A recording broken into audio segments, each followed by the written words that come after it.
And good evening, ladies and gentlemen. Welcome into Livingston Academy football field, Tom Davis Memorial Stadium tonight. For the call of this one this evening as the Livingston Academy Wildcats get ready to play against the Jackson County Blue Devils in a non-district matchup. But before the game gets set to begin, they're going to have a dedication of the field to Tom Davis. His sister is going to be here to commemorate the dedication of the field, named once again, or the stadium named once again for Tom Davis. And also tonight is going to be the Hall of Fame presentation. So we'll go to the PA announcer now for the Hall of Fame presentation.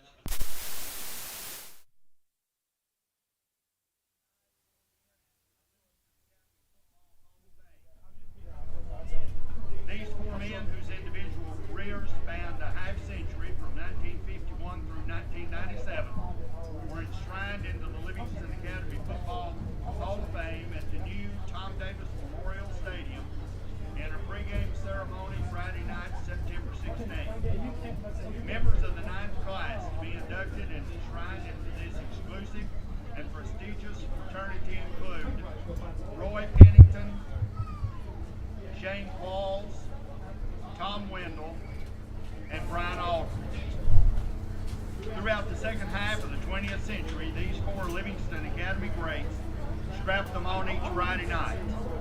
Although they played in different eras, played for different coaches, used different schemes, and had vastly different equipment, these men carved their legacy with their records, their on-field performances, their career accomplishments, and the fond, even nostalgic recollections of their teammates, coaches, and families and fans. Yet tonight's Hall of Fame induction ceremony permanently preserves their place in the illustrious annals of Livingston Academy football. Livingston Academy welcomes home Mr. Roy Pennington, Mr. Shane Qualls, Mr. Tom Wendell, and Mr. Brian Aldridge and their families. American Bank and Trust is the proud sponsor of the Livingston Academy Football Hall of Fame. Roy Pennington, number 40, playing 1951 to 1954, was a fleet-footed wingback in Livingston Academy's single-wing offense of the early 1950s, and a ball-hawking defensive back for the Stanley Wildcat. In the famed 1954 campaign, the Cats scored 239 points to their opponent's 104, while rolling to a 9-1 record and becoming the first Livingston Academy football team to advance in the postseason play. Invited to play in the inaugural Tobacco Bowl in Hartsville, the Wildcats edged the powerful Salina Bulldogs 13-12, becoming the most successful and revered team of the first half of the 20th century. The three-headed attack of Pennington, along with tailback Hillary Carr and fullback Ken Sadler, also members of the Livingston Academy Football Hall of Fame, made the 54 Wildcats virtually unstoppable. The first team to win 9 games since the 1936 Cats went 9-1-1. The Tobacco Bowl champs became the measuring stick by which all other Livingston squads were measured for almost a half century. When interviewed about this remarkable team, Roy stated, "The most treasured moment of my high school career was that Tobacco Bowl win in Hartsville. Ours was the first team to beat Cookville in 14 years, and the only loss we suffered was to a Sparta team with 4 guys that all played at the University of Tennessee." Pressed about his best game, Roy quietly and modestly replied that he guessed it was when he scored 4 touchdowns in a 48-6 victory over Baxter. In speaking of his coaches, Cordell McDonald and Elmo Wallace, Roy was so respectful and heaping praise on them for implementing the single wing offense, which is not all that different than what is presently being run at the college level and to some degree in the NFL today. With the guard tandem of L.D. Johnson and Jose Winningham pulling and leading every play, the options were endless, especially with a wingback like Roy Pennington that could get behind the defense when it crowded the box to stop Carr and Sadler. Good luck with all that. In latter years, most remember Roy from the store and muffler shop at the Pennington Junction. Before this, he was in the United States National Guard for 16 years and served as the Overton County trustee for 8 years. On a side note, prior to the store closing, Roy would invite the living members of the Salina and Livingston Academy Tobacco Bowl teams to Pennington Junction, where he would cook everyone's breakfast on occasion. As this rider ended the interview with the 87-year-old Pennington, I was reminded of how the writer in Deuteronomy 34:7 described Moses. His eyes were not dim, nor his natural force abated. Of a truth, neither is Roy's. The Penningtons, Roy and Elaine, live on a beautiful farm on Highland Mountain in South Overton County. They have 3 children and 6 grandchildren. Ladies and gentlemen, Mr. Roy Pennington, number 40.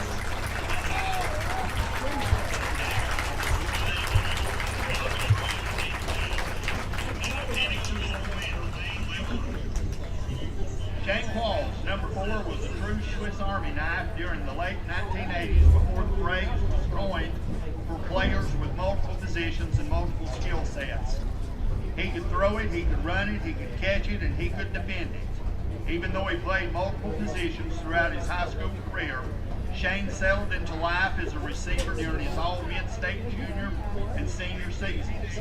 As a senior captain for our first-year head coach Terry Melton's Wildcats, Qualls led a resilient and resurgent squad to 5 wins in their first 6 games en route to a district runner-up and a 6-5 record. As icing on the cake, the Cats made the NCAA playoffs for only the 2nd time in school history. This group of seniors, led by Qualls and fellow Hall of Fame teammate James Massengale, laid a foundation that would serve the Livingston program well as they continued to build and eventually won their first playoff game in school history. After his stellar high school career at Livingston Academy, Shane signed and played for Cumberland University, where he started 4 years at wide receiver. A sterling senior season saw him lead the Bulldogs to a 9-1 record into the NAIA National Championship playoffs. Following his graduation from Cumberland, Shane began what's been a 28-year teaching and coaching career. He has worn many hats in the school systems during his employment, coaching all levels of football and baseball at Livingston Academy and Jackson County, as well as serving in administration at the high school and elementary school levels. Currently, he is teaching senior math at Jackson County High School, and he is a TSSAA official in baseball and football, having done state sectionals in baseball and 5A semifinals in football. When asked about Shane Qualls in an interview, former Livingston Academy coach Terry Melton shared his thoughts. Shane Qualls was a leader. Not a leader in the rah-rah sense, but a leader by example, by hard work and being reliable. He was always there, and it was always about the team, not about him as an individual player. He was a very unselfish player. Wow, he is so deserving of this. I'd give him an A+. That's high praise coming from an old school coach like Terry Melton. Shane and his wife Christy have 3 children and live in the Oglala community of Overton County. Ladies and gentlemen, Shane Qualls.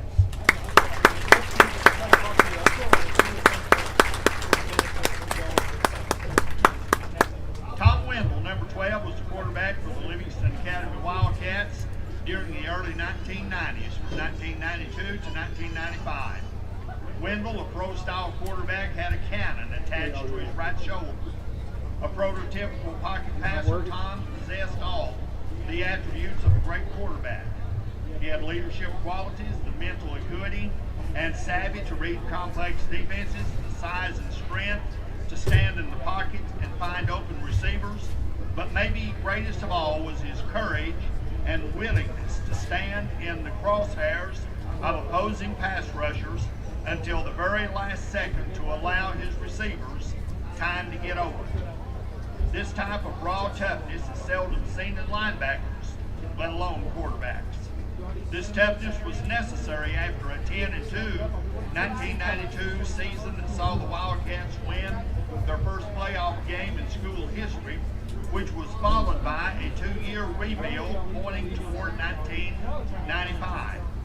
Wendell along with receiver Kevin Coffey, both named to the 1994 All-State team as juniors, provided light at the end of the tunnel. The strong-armed senior signal caller led Hogeye to an 8-2 regular season, went on the road to defeat Chattanooga Tyner before losing a nail-biter at the Horn to Knoxville Austin East in the second round. Tom ended his career with 4,272 passing yards, which at the time was second in school history only to his coach Danny McCoy. And he had 32 touchdowns, was named All-Mid-State, and was selected to the Tennessee All-Star team as a senior. I asked Tom to do so much during those years for the Wildcats, stated Coach Danny McCoy, and he was willing to put in the work. Tom was willing to put in the extra work, and he was like having another offensive coach on the field. His competitive fire burned fiercely, and I knew he would be a success whatever path he took. Tom is now the president of the Union Bank and Trust Company of Livingston. He and his wife Christy, who was also a state champion in basketball for the 1999 Wildcats, have 3 children, all fine athletes that they're raising on the Wendell family farm on Linder Mountain. Ladies and gentlemen, Tom Wendell.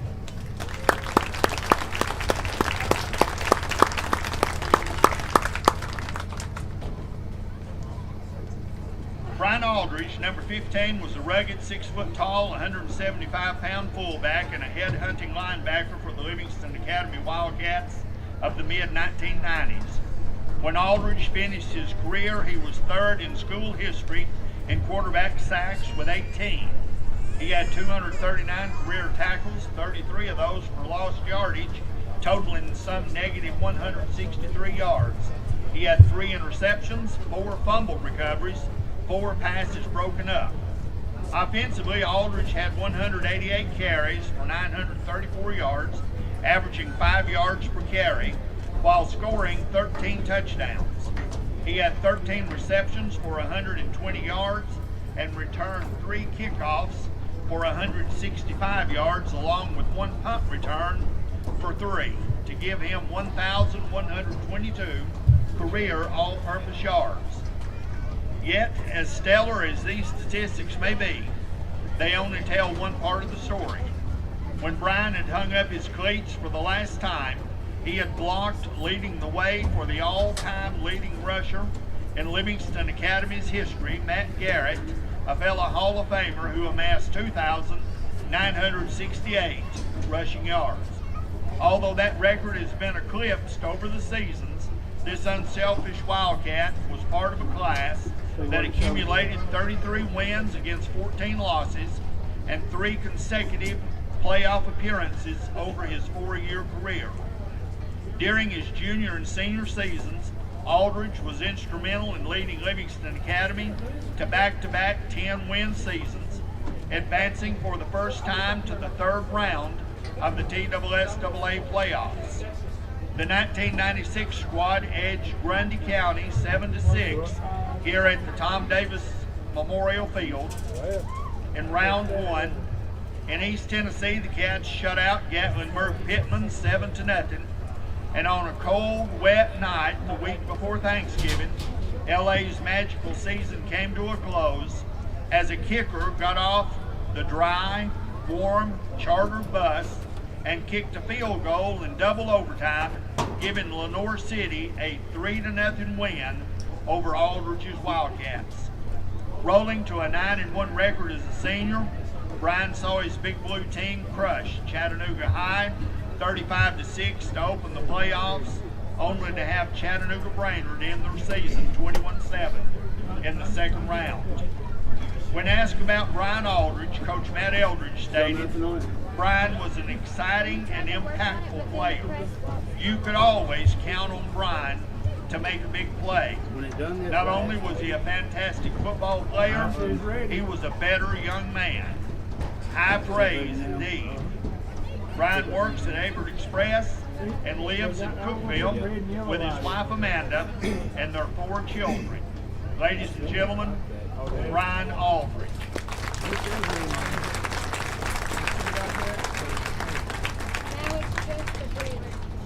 Livingston Academy and the Football Hall of Fame Committee would like to thank American Bank and Trust and their representatives tonight for sponsoring the Livingston Academy Football Hall of Fame. Many thanks.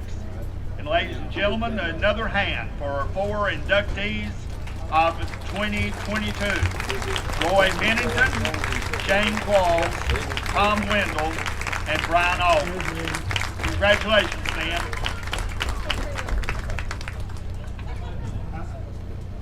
How many blue lights do we have on there? Now the camera is on.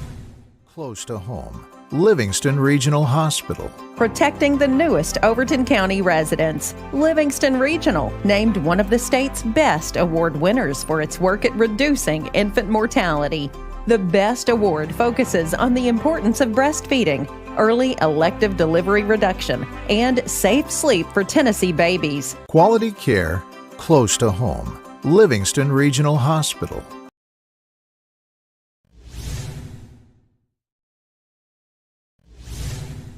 County, as we get ready to play here tonight, the first day of fall of 2022. Livingston Academy trying to get their first win since 2020 here at this new stadium as they played Macon County to open it up last week and were defeated in that one against Macon County, but now tonight come back home to take on Jackson County, and now they're getting the folks out on the field for the dedication of the field, as we'll take the sound back down there to the PA announcer, and we'll have the dedication of Tom Davis Memorial Stadium.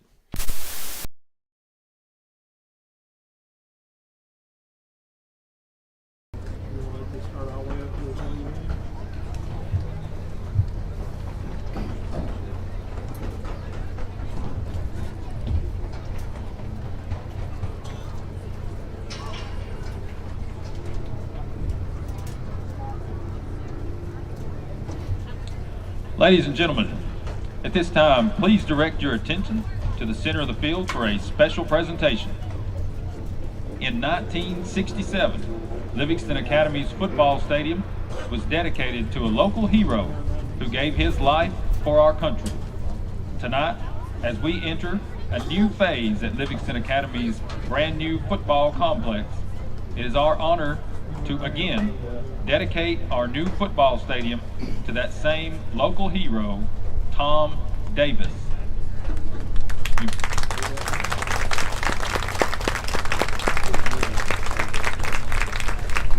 Will you please join us in a moment of silence?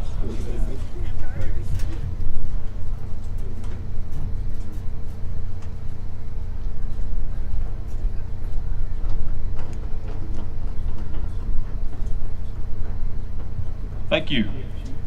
James Thomas Davis, better known as Tom, graduated from Livingston Academy in 1954. He was a member of the Wildcat football team, and after graduation from LA, among other things, Tom worked as a taxidermist. Tom prepared the Wildcat that is currently in the trophy case in the school's main entrance. Tom volunteered for the United States Army 3rd Radio Research Unit. He spent his time monitoring radio broadcasts using sophisticated equipment to pinpoint enemy locations. On December 22nd, 1961, Davis was riding in the front seat of a truck carrying 10 South Vietnamese soldiers. A landmine tore through the truck, but Davis survived the blast. He was able to pull the driver to safety. Davis quickly ran up the road and continued to protect himself and his fellow soldiers when he was killed by the Viet Cong. President Lyndon B. Johnson declared Tom Davis the first American to fall in defense of our freedom in Vietnam. At this time, Tom's family, including his sister Jane Jolly, brother Jack Davis, sister-in-law Faye Davis, and their families, will be presented a flag in his honor by Livingston Academy Principal Richard Melton and Livingston Mayor Curtis Hayes.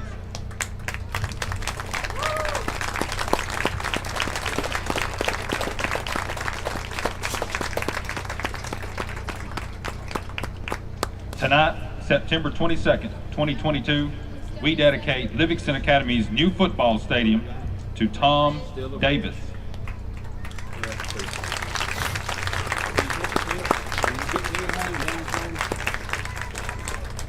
No, it just says searching for the camera, and then they'll tell me that something isn't right up there, and I click on it, and it's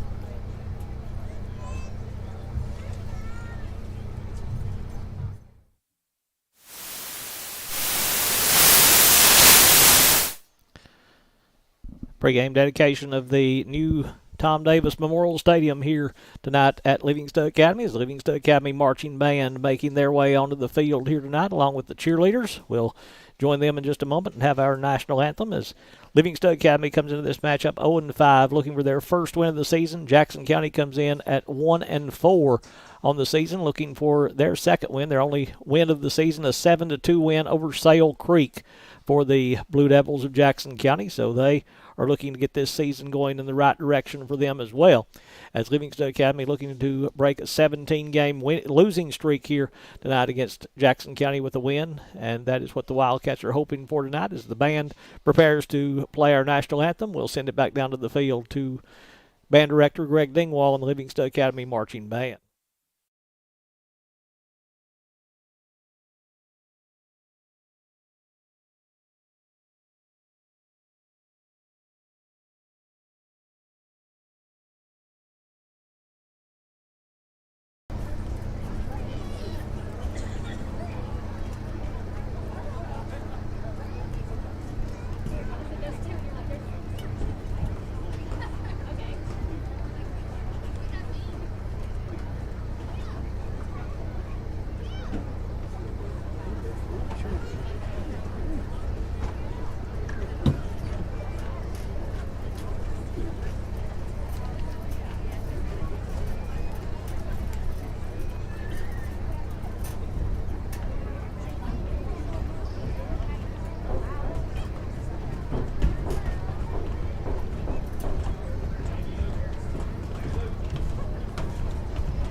At this time, we ask that you please rise for the prayer and remain standing for the playing of the national anthem by the Spirit of the Wildcats Marching Band and the raising of the American flag by members of the Overton County Honor Guard.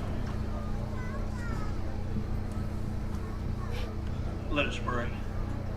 Dear gracious Heavenly Father, we thank you for this day and all the many blessings. We thank you for allowing us to come here together as a community and play this great game of football. We pray that at the end of the night that both teams shows good sportsmanship, win, lose, or draw. We pray for our country, the men and women that serve it. especially the ones on foreign soil, if you would put thy hand around them and bring them back home safe and sound, that be thy will. We pray, Lord, that you protect all the players from injury and harm. We pray for the sick, and especially the ones that we know that you restore them back to their much wanted health, Lord, if it be thy will. We ask you to forgive us of our sins. In Christ's name we pray. Amen.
Back here at Livingston Academy as we get ready for this matchup between Livingston Academy and Jackson County. The captains for both teams coming out to the middle of the field as we get ready for this one. Captains for Jackson County will be number 1, Hayden Stacy, number 8, Alex Johnson, also number 44, Caleb Brown, and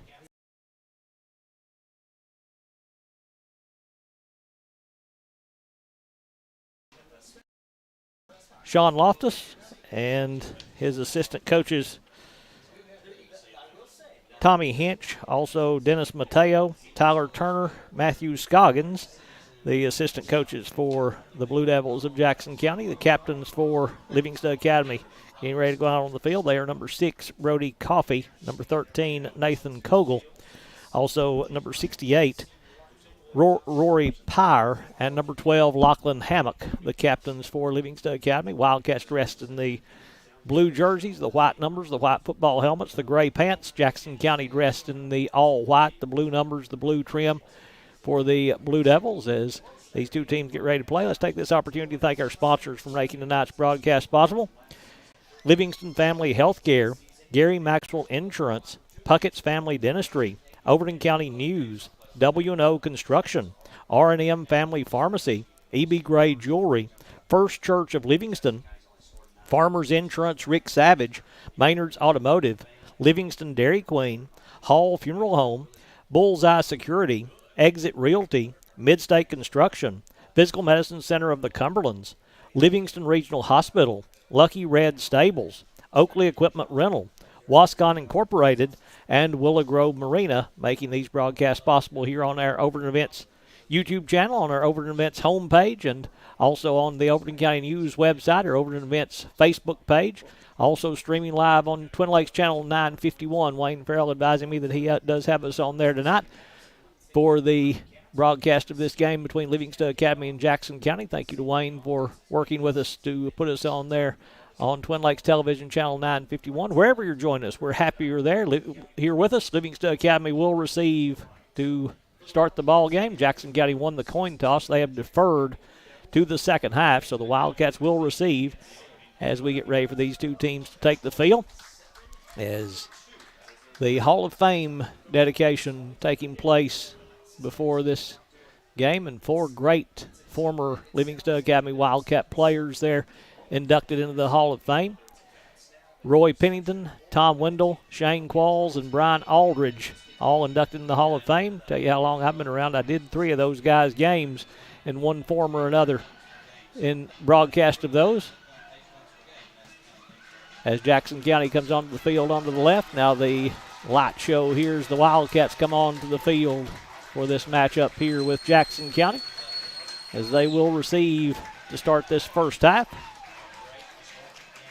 Also the dedication of the new Tom Davis Memorial Stadium here tonight at Livingston Academy. His family on hand for the dedication. A very solemn ceremony held before the game. Livingston Academy in their home blue, thank goodness, tonight for the Livingston Academy Wildcats. The white numbers that stand out extremely well here on the football field. Line's a lot better here tonight as well, so hopefully everything go a little smoother here tonight, and hopefully the Wildcats can come away with a win here against the Jackson County Blue Devils in this matchup. Used to be a huge rivalry between these two. They haven't played for a while. Got Jackson County back on the schedule last season. Went down to Gainsboro. Now, Livingston did travel down to play at Jackson County for several years in a jamboree in games that didn't count. As Carson Parrott and Jake Hughes drop deep to receive the kickoff from the Blue Devils to get this one underway. As Jackson County will get their kicker set to tee it up here. As the kicker for the Blue Devils is going to be number 88, Isaiah Thomas. Looks like for Jackson County, they're all huddled right there, but I think the way it looks, it's going to be Thomas that will kick it off. No, it's going to be number 10 for the Blue Devils. That is Jordan Arroyo that will kick for Jackson County, as he'll put this one in play to get this one underway. Perfect night for football. As we started to say, the first day of fall. Boy, yesterday it was in the 90s for a high. Today didn't get out of the 70s, and you can feel this breeze tonight. Going to be a perfect night for football for these two teams as this game moved to Thursday night. As you know, a kind of a shortage of officials across the state of Tennessee, so each area has to have their teams play at least one Thursday night game to take care of that shortage, and this is the night for these two teams as Arroyo will kick this one to the near side where Parrott will run up and make the catch at the 16 to the 20. Middle of the field, 25, cuts it back across the 30 to the 31, maybe the 32-yard line. They'll say the 31 where the knee went down, and Livingston will have possession right there for the Wildcats to start this opening drive as Parrott, pretty good return as the drone flies over down on the far end of the stadium here tonight. As Livingston will line it up on the hash marks to the left with quarterback Brody Coffey for the Wildcats. The starting quarterback, he'll be joined in the backfield by Lachlan Hammock. They'll split Carson Parrott along with Nathan Kogel over to the right side. Caden Watzel coming to this near side for Livingston Academy.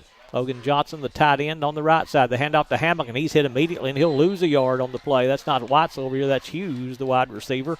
Loss of a yard on the first play from scrimmage for the Wildcats as Hammock tackled back to the 30-yard line, where it will bring up a 2nd and 11 now for the Wildcats. Looking at the left side of the offensive line, the left tackle is number 59, Colin Watzel. The left guard is Matthew Slayton, number 75. Center is number 55, Nathan Hargis, as Second 11 now for the Wildcats. Four-man front for Jackson County. Coffee will hand off to Hammock again. He's going to be wrapped up for a loss again. Loss of a couple on the play that time is number 12, Ivan Franklin, in there to tackle Hammock for a loss of 2. So 2 plays, 2 negative plays by this Jackson County defense to put Livingston in a big hole behind the chains. They're facing a 3rd and 13 now for the Wildcats offense. Livingston's going to unbalance the line here as they'll bring their left guard, number 54, over to this near side, and Jordan Finklin over on the near side. They've got 3 linemen over on this side. Only a tight end and a tackle over on the far side. Coffee to throw on the crossing pattern. It's going to be caught. It's going to be a first down for Jake Hughes. Hughes across midfield down to the 45-yard line, where he's going to be wrapped up there with a first down for Livingston Academy. As Hughes with a big catch there. That one will go for 24 and a 1st and 10 for Livingston Academy. As the crossing pattern by Hughes, he just ran through the first tackle and then took it for the first down. The other offensive lineman for Livingston Academy that we haven't told you is John Geist, the right tackle for the Wildcats. The right guard is number 54 again, Jordan Finklin, as they move him over to his normal spot. Coffee will hand off to Hammock. Hammock going to get positive yardage this time, but not much, as the defensive line for Jackson County playing very well early. They'll give up a yard to Hammock here, and it will set up a 2nd and 9 now for the Livingston offense. Good size up front for this Jackson County defensive line, as the big nose tackle, he's going to be a tough matchup for anybody on this offensive line for Livingston Academy, as the Wildcats face a 2nd and 9 here from the Jackson County 43-yard line. First possession of the game as officials step in to stop play here. And Logan Johnson going to have to come out for Livingston Academy. Deacon Allred going to come in to replace him. They had some trouble with the pants there last week with these gray pants, and I think that's the issue again as they're sending him out. It may be the T-shirt too long hanging out there with the uniform issue. Coffee will throw to Kogel. Kogel, first catch of the season, going to be a short gain. He'll pick up about 2 on the reception, as they read it very quickly, did Jackson County, and they bring him down after a short gain to set up a 3rd down and 7. Now for the Livingston offense, 9:20 to play in the first quarter. No score here. First possession of the game for Livingston Academy. First possession of the game for either of these teams, as the Wildcats work from the hash mark on the right side. They'll send Hughes over here to this near side, working the wide side of the field along with Nathan Kogel. Hughes converted a big 3rd down on the previous set of downs to convert. Now 3rd and 7, possible 2-down territory here for Livingston. Coffee. Crossing pattern again to Kogel this time. Nathan's got it. He's got a first down at the 31-yard line. Pickup of 11. Pickup of 12 for Nathan Kogel on the catch there.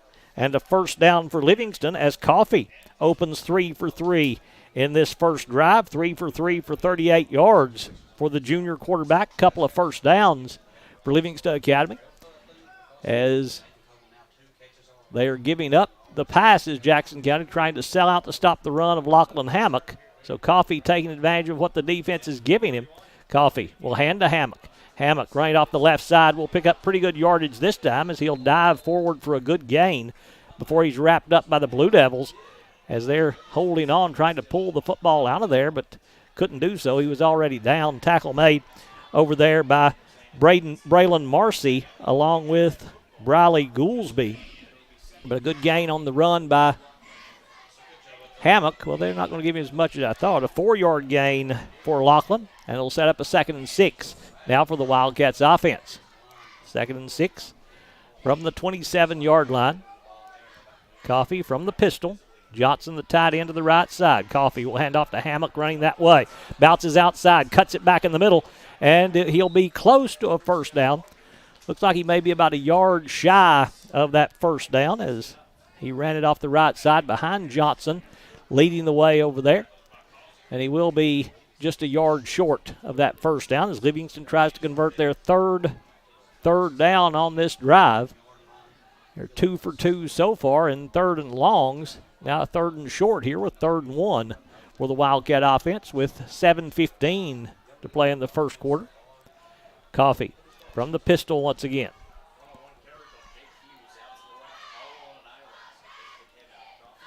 Coffee will take the snap. He'll hand off to Hammock. Ball came loose. It is loose, and I think Jackson County's got it. The Blue Devils will recover on the fumble on the turnover as Hammock never got it cleanly, just popped out of his hands and hit the turf, and Jackson County with the recovery, and the Blue Devils will have their first possession on offense after forcing the turnover after Livingston Academy had a good drive working. Jackson County able to strip the football away and come up with the turnover for their offense and get the football for the first time for quarterback Waylon Kennedy for Jackson County. Turnover coming with 6:57 to play in the first quarter as the Blue Devils will take over at their own 22. Kennedy will take the snap. He'll pitch it to Arroyo, running off the left side. Arroyo turns it upfield and will pick up a short gain, pushed down of bounds over there by a couple of Livingston defenders, Seth Smith along with Nathan Kogel, over to push Arroyo out of bounds after a 2-yard gain. It'll set up a 2nd and 8 now for Jackson County as 2nd and a short 8, maybe closer to 7, as that is pretty close to a 3-yard gain for Arroyo. And now they'll break the huddle with 2 wide receivers coming to this near side. They work the wide side of the field as Livingston going to get a couple of defensive backs out there. They don't have anyone very close to that slot receiver. That's just a quick read there by the quarterback.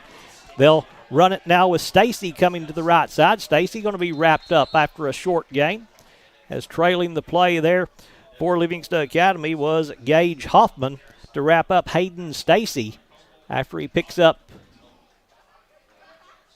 a short gain, but a penalty marker down on the play is going to back him up. Penalty going to be holding against Jackson County, so that will back them up from the spot of the foul. It happened right on the line of scrimmage. So it's going to be a 2nd and 19 now for the Blue Devils offense, as they'll move the football down inside the 15 for Jackson County. So our first penalty of the game going to back them up. It's going to be happening in the backfield, so it's going to be 2nd down to about 22 for this Blue Devil offense with Kennedy from the shotgun. Livingston shows blitz. Here they come. Kennedy rolling out, passing the flat. It's going to be incomplete. Receiver couldn't hold it with that linebacker coming at him. Kogel there to separate it away from Carter Collier. And the incompletion going to set up a 3rd down and 22 now for the Jackson County offense, as they are in 3rd and long. And this Livingston defense able to put some pressure on Jackson County that time and get to the wide receiver just as the ball did. Nathan Kogel, he missed the first 4 games, played very limited last week against Macon County. But he looks to be back to full speed here tonight and back in much more closer to game shape is Kogel, as Jackson County will snap it. They'll run it with Arroyo. He's got some room to run. He'll get up across the 20 to the 22-yard line. Going to be stopped short of the first down as Kogel in there to wrap him up along with Carson Parrott. He'll gain 14 on the play, but he needed 22, so it's still going to be a 4th down and 8 now for the Jackson County offense. So they'll have to come on to punt the football away, and Livingston will come out of this with good field position here as we are halfway through this first quarter with no score here in Livingston, as the Wildcats going to drop Carson Parrott deep to receive the punt. Punt is away. It's going to angle away from Parrott. Going to be a short punt, as it will take a big Jackson County roll, though, inside the 40 all the way down to the 36. Punter for Jackson County, one of those linemen punting, number 70 for the Blue Devils, as they will punt it away. 41-yard punt for Jackson County, so they got a good one out of that. We don't have 70 on the roster given to us by Coach Loftus, so they may have changed some numbers or something before this game, as Livingston will line it up for their second possession from their own 36-yard line. Wildcats turned it over deep inside Jackson County territory on their first possession. 1st and 10 here from the pistol for Brody Coffee. Coffee against a 4-man rush, has time. Coffee steps up in the pocket, now it breaks down. Coffee can't get away. He's going to be sacked as Jackson County able to run him down. Number 2, Braylon Marcy, there to wrap him up for a yard loss. It will count as a sack. First sack of the game given up by Livingston Academy, and he'll lose yardage back to the 32-yard line. It'll be a 2-yard loss on the play. So 2nd and 12 now for the Livingston Academy offense. They did this on their first couple of plays. They lost yardage. So now they're back in that same situation, back behind the chains. They were able to overcome that earlier. Now 4 wide receivers for Coffee as they tried to spread this field a little bit. Jackson County's got 8 men in the box, though, against those 4 receivers. Coffee has time. Coffee going deep, trying to hit Kogel. Kogel adjusts on it, and Kogel catches it. Oh, that's a great adjustment. Nathan Kogel with a tremendous catch as he takes it in. He was able to see the football, able to work his way around Carter Collier and make the reception. It'll go for 34 yards to Nathan Kogel, his 3rd catch. And I think Brody Coffee is glad he's back. Coffee opens 4 for 4 on the night. First down number 3 for Livingston Academy. Already 72 yards in the air for Coffee to 2 different receivers. Kogel has caught 3 of the 4. Jake Hughes, the other reception for 24 yards, as Kogel's going to line up at the quarterback spot, and Jackson County's going to have to take a timeout. We'll take it with them. 3:33 to play in the first quarter. No score here in Livingston. Close to home. Livingston Regional Hospital. Protecting the newest Overton County residents. Livingston Regional, named one of the state's best award winners for its work at reducing infant mortality. The BEST Award focuses on the importance of breastfeeding, early elective delivery reduction, and safe sleep for Tennessee babies. Quality care close to home. Livingston Regional Hospital. Taken by Jackson County as the Blue Devils see the Wildcats convert on that long pass play to Nathan Kogel. And boy, that's just a good wide receiver making a good adjustment on the football. Had to leap over that defensive back and pull it in with the defender wrapped all around him, and Kogel able to just out-leap him and get that catch. And Livingston lined up in a Wildcat prior to that timeout with Kogel at the quarterback spot. So Jackson County seen something they didn't recognize. They used the timeout. And now Livingston will come back in their normal pistol formation with Coffee at the quarterback. Kogel and Parrott come to the left side. Hughes going wide to the right for this Livingston offense. Johnson is the tight end to this left side. We're going to reset that offensive line for you, as I think I gave you a different lineup than is actually out there. As Hammock will take it right up the middle. He'll get down to the 30-yard line. After a short gain there by Lachlan, he'll pick up about 4 on the carry. That's 11. The center for Livingston Academy is number 75 for the Wildcats. That is Matthew Slayton for Livingston Academy. The left tackle is number 54, Jordan Finklin. The left guard is number 59, Colin Watzel. On the right side of the offensive line, as we try to see inside the huddle to make sure of who it is, the right tackle is number 71 for Livingston Academy.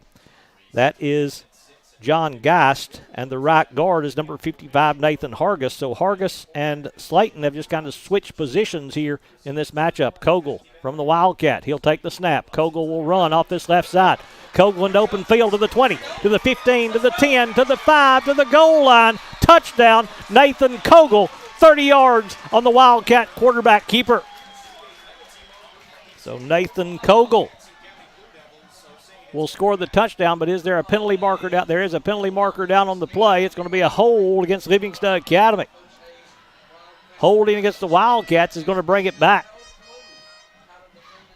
Kogel, very athletic run, taken away by a hold on Livingston Academy. Let's see where they'll step it off from. It's going to be enough to pick up the first down, it looks like. Or now let's see where they spot this. Yeah, give him 10 yards on the run. And it will be another first down. So it happened downfield, or when Kogel was downfield. So that'll be the 4th first down, as Kogel going to stay in there to run the Wildcat for Livingston Academy.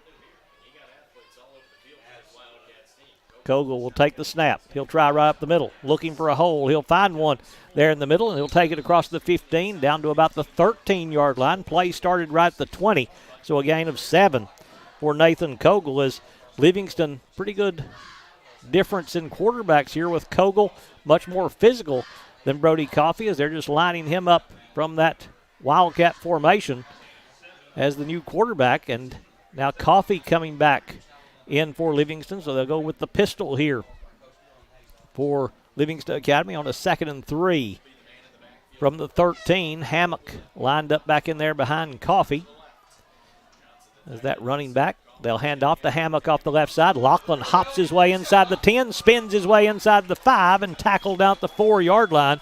Oh, they'll say the knee went down at the 5, so a gain of 8 on the run for Lachlan Hammock, and that's a 1st and goal now for the Livingston Academy offense as Hammock going to be wrapped up there at about the 8-yard line, rather about the 5-yard line after the 8-yard gain. Livingston going to put Kogel in the backfield with Hammock now, so a couple of threats there. They've also got those power backs. Kogel going to be the quarterback here. Kogel off the lead block of Hammock inside the 5 and down to the 3-yard line. Be a gain of 2 on the play for Nathan Kogel and set up a 2nd and goal now for Livingston Academy as he'll take it inside the 5. They say he went down to the 4, so a 1-yard gain for Kogel. So 2nd and goal from the 4-yard line. Livingston looking to move in front here against Jackson County. 1:10 to play in the first quarter, and a pretty quick moving first quarter between these two teams. That's probably not a good thing to say because it'll start dragging on after you say that. Kogel again from the quarterback spot. Will hand off to Hammock. Hammock straight up the middle, powers his way to the goal line. Did he get in? No signal yet. He's down. He is in. Late signal. There it is. Nathan Kogel hands it off to Lachlan Hammock, and he takes it in from 4 yards out. So Hammock scores the touchdown for the Wildcats to put them in front with 44 seconds to play in the first quarter. And is that the first lead of the season for Livingston Academy? As they score the extra point, where they line up to kick the extra point with Dylan Watson to kick for the Wildcats. Strong leg for the Livingston Academy kicker. Snap is good, places down, the kick is up, and the kick is good. So with 44 seconds to play in the first quarter, Livingston moves in front by a score of 7-0. Let's take this opportunity to thank our sponsors for making tonight's broadcast possible. First Church of Livingston, Farmers Insurance, Rick Savage, Maynard's Automotive, Livingston Dairy Queen, Hall Funeral Home, Bullseye Security, Exit Realty, Midstate Construction, Physical Medicine Center of the Cumberlands, Livingston Regional Hospital, Lucky Red Stables, Oakley Equipment Rental, Wascon Incorporated, Willow Grove Marina, Livingston Family Healthcare, Gary Maxwell Insurance, Puckett's Family Dentistry, Overton County News, W&O Construction, R&M Family Pharmacy, and E.B. Gray Jewelry, making these broadcasts possible here on Overton Events. We ask you to go to our YouTube page and subscribe to Overton Events. That helps us grow our channel and would help us out a great deal if you'd go and be a subscriber. Doesn't cost you anything, won't ever cost you anything to subscribe to our YouTube channel. Dylan Watson, the kickoff for Livingston Academy, as the Wildcats move in front by a score of 7-0. Going to have to look back and see if that was the first lead of the season for Livingston Academy.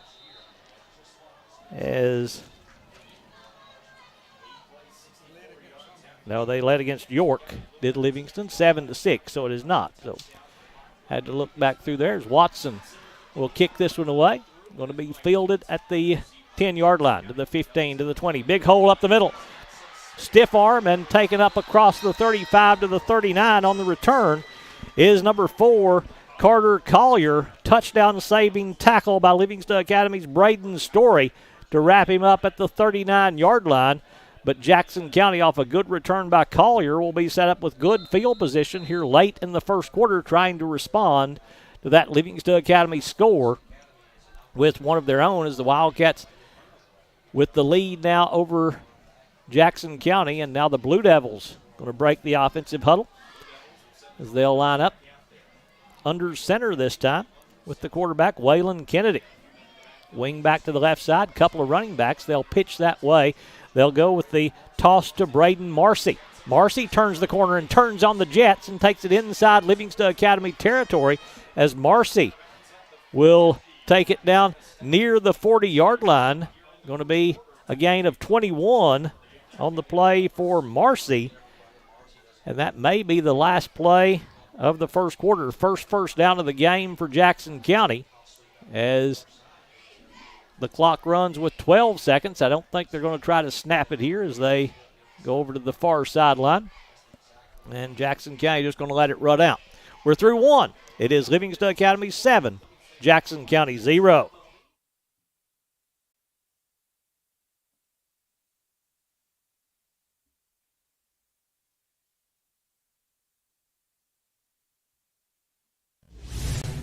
Live events here. Let's take a moment to ask you to do a little something for us if you don't mind.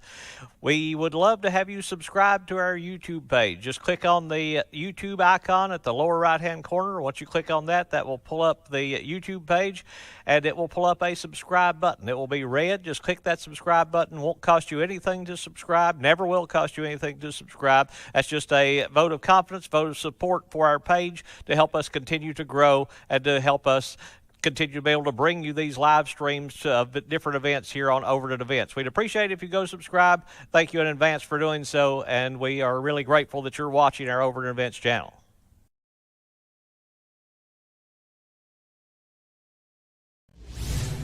Quarter break as Livingston Academy leads Jackson County 7-0 after 1 quarter of play.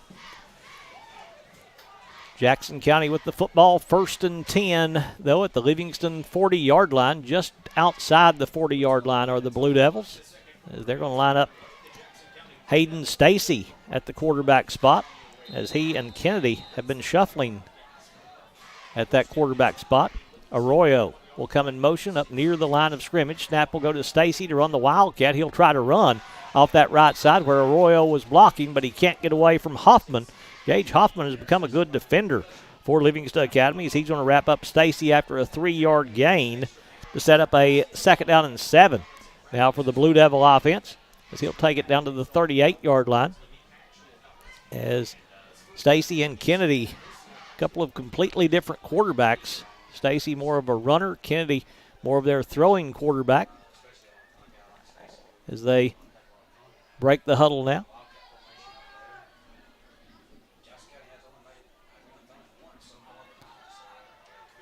Man in motion from left to right. They'll hand off to him on the jet sweep, and he's going to be caught in the backfield. Livingston Academy getting back there to wrap up that jet sweep and stop it immediately was the Wildcats defender. As on the carry was number 8. That is Alex Johnson on the jet sweep. And he'll lose about 5 on that carry and set up a 3rd down and 12 now for the Blue Devil offense as Johnson kind of ran into Stacy on that one. And that kind of blew up the timing on the play. Fake to Arroyo. They'll try to run it. Ball is loose and on the ground. They'll say the runner was down as the ball popped out on that carry by Stacy, and he comes up hobbling a little bit. He'll get back to where they were before that loss, so he'll gain 5 on the play. It'll set up a 4th down and 8 now. They're 4th down and 7 for the Blue Devil offense, so they're going to punt the football away. Once again, try to pin Livingston deep and play field position here. Again, we're going to have a 70 on the roster that we were given. He's going to step out there to punt for the Blue Devils. We'll try to figure out who that is at halftime.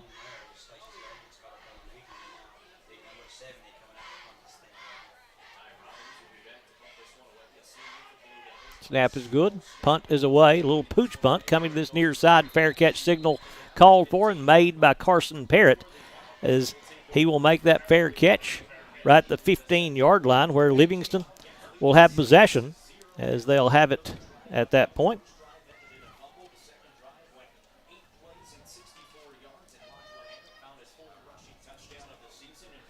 Ty Robbins is number 70 for the Blue Devils. We didn't have that one on our roster. Thank you, Tyler.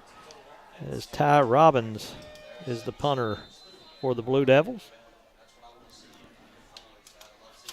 Livingston Academy on 1st and 10 now with Coffee out there in the pistol formation. He'll take the snap. He'll hand off to Hammock. Hammock cuts it inside, now tries to bounce it outside, breaks a couple of tackles, but can't get very much as the Jackson County defense just swarming on Lachlan Hammock right now as they wrap him up after a short gain. Tackle going to be made by the Blue Devils, Ty Robbins. We've got him wearing 50, so apparently they have changed something here. Actually, it was number 60 out there. Casey Stafford that made the stop for the Blue Devils. So, no gain on the play for Hammock. And it will be a 2nd and 10 now for Livingston Academy. Coffee wanting to throw. Coffee steps around in the pocket, tries to find an open man. Kogel made a great adjustment and made a great catch. He wanted it thrown to his left. The pass thrown to his right. He had to come back and make that adjustment and make the catch and pull it in at the 19-yard line. But he does make the reception on a good effort by Nathan Kogel. He'll pick up 5 on his 4th catch of this first half, and now set up a 3rd and 5 for the Livingston Academy offense as they'll line it up from the 19-yard line. They got to get to the 24 for the first down. Coffee staying in there at the quarterback. Jackson County showing blitz as they walk those 2 linebackers up. Now they kind of walk away from it. The pass on this side going to be complete to Hughes, and it's going to be enough for a first down. Jake Hughes with his 2nd catch, taking it up to the 27-yard line. He'll pick up 8 on the reception, and a first down for Livingston Academy, their 5th first down in the first half as the Wildcats move the chains again and continue with this drive from their own 37. Livingston's offensive line giving Coffee time. He did have to step up in the pocket to avoid the rush from the outside, but good job keeping his head. Now Kogel will come in at the quarterback spot for the Wildcats. Nathan will take the snap. Nathan looks to the left side, steps inside, going to be hit, going to be wrapped up for a loss, as back there to make the tackle was Waylon Kennedy for the Blue Devils. It'll take it back to the 23-yard line. Will be a loss of a couple on the play for Kogel. Actually a loss of 3 on the play, call it, for Kogel. And we'll set up a 2nd and 13 now for the Livingston offense. Up to the line of scrimmage quickly as Coffee comes back in. And Jackson County has a player down out here at the 38-yard line.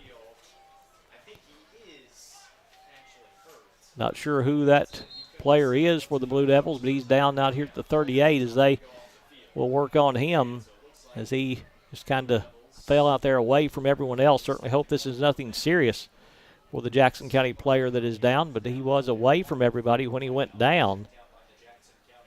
So the trainer's out checking on that injured player. It's number 4 for the Blue Devils, Carter Collier, the player out there that is down on the field. Again, we hope nothing serious here with Collier. We'll take this opportunity to tell you that the Livingston Academy football team is going to have a 1992 team recognition as Collier up. Now the 1992 Livingston Academy football team will be recognized for the 30th anniversary of the first playoff win in Livingston Academy football history at the final home game of the 2022 season, which will be held on Friday, October the 28th versus Upperman. The recognition ceremony will take place during halftime. If you are a member of that team and plan on attending the recognition ceremony, please send an email to Mike Johnson at oc-sd.com. That's Mike Johnson at oc-sd.com. Coffee wanting to throw, rolling away from the pressure. Coffee trying to buy time. Now looks downfield. He'll throw, and the pass is going to be incomplete over on the far side. First miss of the day for Brody Coffee as he opens 6 for 6, now 6 of 7. Throwing the football, and it's going to bring up a 3rd and 14 now for the Wildcats offense as they will line it up from the 23-yard line. That's where the Wildcats are at. Johnson and Parrott go out to the left side. Kogel and Hughes come here to the right side for Coffee. Clock stopped with 6:54 to play in the first half. Jackson County showing blitz as they've got 7 men in the box. Coffee has time as Hammock did a good job picking it up. Slant pattern going to be caught And the first down converted by Jake Hughes. Caught it up at the 45-yard line, but there's a penalty marker down on the play back in the backfield. It's going to be a holding against Livingston that will bring it back. Oh, Hughes made a great catch, just battling with Alex Johnson to get to that football, and that hold is going to be back in the backfield, so this is going to put them way behind the chains here and put some more pressure on this Livingston Academy offense. It'll back them up to the 10-yard line, where it'll be a third down now for Livingston. They've got to get to the 32, so a third down and 22. They got to get to the 37, so it'll be a third down and 27 for the Livingston Academy offense. So a long third down to try to convert here. Coffee will take the snap. Coffee has pressure. Coffee dancing around in the end zone. Coffee now will get away from it. Coffee trying to run. Will try to get to the near side, and he's going to be wrapped up. Coffee going to be sacked back at the 7-yard line. Just nowhere to go on that one. And Coffee will lose 3 on the sack. Second quarterback sack of the game by Jackson County, and they'll force a punt here for Livingston Academy. So they did what Coach Sean Loftus wanted them to do with that punt. They flipped the field here. Now Jackson County should come out of this with good field position, as Livingston's going to get Adrian Jenkins onto the field to punt. Jackson County going to get Isaiah Thomas back to return, as he'll wait at the 34-yard line, but before the snap, penalty markers thrown. And the penalty is going to be a false start against Livingston, so that'll be half the distance to the goal, and they'll be punting from back on the back line of the goal of the end zone. So that really changes things. That shortens up the distance you can get from the center. As Jenkins, he is actually 3 or 4 yards off that back line, maybe 5, so he's in good shape. Pressure here. Jenkins punches it out of there. Thomas will catch it at the 29 and will be wrapped up right there on a good open field tackle by Livingston Academy. As coming down there to wrap him up, I think, was Jake Hughes for the Wildcats, and it was Hughes that got down there to make the stop. But Jackson County with a good starting spot here, as they'll start inside the 25, or right outside the 25 at the 26-yard line. Those lines still not very bright here at Livingston Academy, but they are better this week.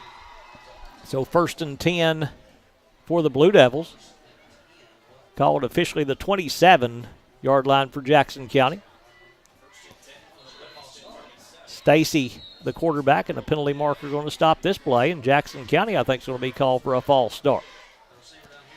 It is going to be a false start against Jackson County, so they'll back them up 5 yards. So they'll be pushed back behind the chains and set up a 1st and 15 now for the Blue Devil offense. First down and 15 from back at the 32.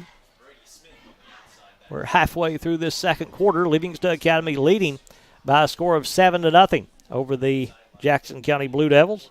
The difference, a 4-yard touchdown run by Lachlan Hammock with 44 seconds to play in the first quarter. Kennedy under center, running back to his left behind the left guard. They'll run the jet sweep with Arroyo.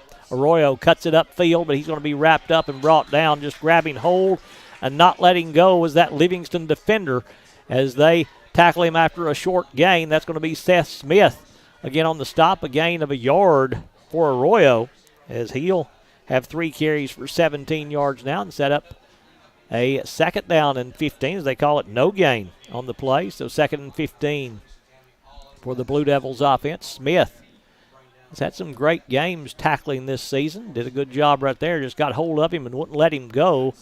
And Arroyo, a good-sized running back, lining up as a wide receiver over there to run that jet sweep, try to get him up to full speed when he gets the football, and Smith just met him there in the hole and tackled him for no gain. 2nd and 15. Stacy will take the snap. He's wanting to throw. Has pressure by Hoffman. Throws on the far side. Incomplete. Tried to connect over there with Alex Johnson out of his reach, and the incompletion going to set up a 3rd and 15 now for the Blue Devils. Probably in 4-down territory here for Jackson County. That's their first pass attempt, coming with 5:17 to play in the second quarter. So it's a 3rd and 15 now for the Blue Devils, as they'll have it at the Livingston 32-yard line. Jackson County will break the huddle. A little bunch formation here by the Blue Devils. Now Johnson will be the lone receiver to split away from that bunch out to the right side. Kennedy going to bring Stacy in motion. Kennedy rolling to his right, throws on the run to Stacy. Caught. He'll try to get to the first down. He knocks down the marker over there. This is going to depend on the spot, but he may have stepped out of bounds about a yard shy of that first down as he made the catch over there. They brought him in motion, and it looks like he will be about a yard short of the first down. So Stacy with the catch for 14 yards. He needed 15, and it'll be a 4th and 1 now for the Blue Devils offense. So a big play here for the Livingston Academy defense to try to stop this drive by Jackson County, as they will line it up. Kennedy going to move Johnson over to the right side. A little confusion out there by the Blue Devils as they're moving people around pre-snap. Kennedy will take the snap. He'll pitch it to Stacy, and he's not going to get there. Hoffman will tackle him short. That's not Stacy. That is Marcy that they tackled for a loss. Gage Hoffman able to get through there and wrap him up for a loss of 1, and Livingston is going to take over on downs as the Wildcats will hold on that 4th down, as Jackson County had some confusion from the start of that. It never looked like they were really all on the same page there with this offensive set. And Gage Hoffman just blew it up, able to get in there and wrap them up for a loss of a yard and stop them short of the first down. So Livingston has it 1st and 10 at their own 19-yard line, leading 7-0. Coffee from the pistol will take the snap. Coffee, straight drop, has pressure right in his face. He'll avoid it. Coffee now will throw on the run. It's going to be caught. Hughes will make the catch up at the 34-yard line.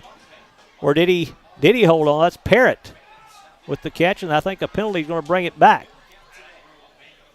No, it's incomplete. Incomplete on the throw. I thought he pulled it in, but the officials say no, say that it bounced in, so the incompletion will set up a 2nd and 10. Boy, Coffee did a good job. That blitz coming right into his face. That's the best kind that you can have. You can avoid those when you see them coming. He was able to do so and sets up a 2nd and 10 now for Livingston Academy. Coffee will take the snap. He'll hand off to Hammock. Hammock met in the hole and driven back there. He'll gain short yardage. Arroyo, one of the players in there to wrap him up after a short gain. Also there for the Blue Devils, number 60, Casey Stafford to wrap him up. 2-yard gain for Lachlan Hammock, as Lachlan with 24 yards on the ground now for Livingston Academy, but it's 3rd and 8 for the Wildcats with 3:45 to play here in the second quarter. Livingston leading 7-0. Coffee with Hammock behind him in the backfield. Tight end goes to the left side. Coffee steps up in the pocket. Coffee has it knocked out of his hands. Was it intercepted? Incomplete, they're calling it. That's a break right there because that was close to being picked off as the defender coming in hit the throwing arm. Now the officials are huddling there talking about something right at the line of scrimmage.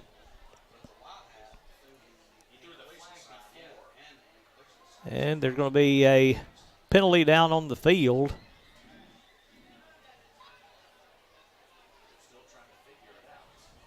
Penalty's going to be holding against Livingston Academy. That'll be declined, and we'll set up a 4th down and 8 now for the Wildcats, so they'll have to punt it away. So Jackson County's going to get the football back with good field position once again. There's 3.5 to play in this second quarter. Jackson County will get the football to start the second half, so they could get 2 straight possessions here if they could keep this the bulk of the time remaining on the clock. Adrian Jenkins to punt. Thomas deep to receive the punt. Snap is good. Kick is away. Well, they got close to that one. Thomas will field it at the 44 on the fair catch, and they'll have the football right there where it'll be 1st and 10 now for the Livingston Academy offense. As they'll come out.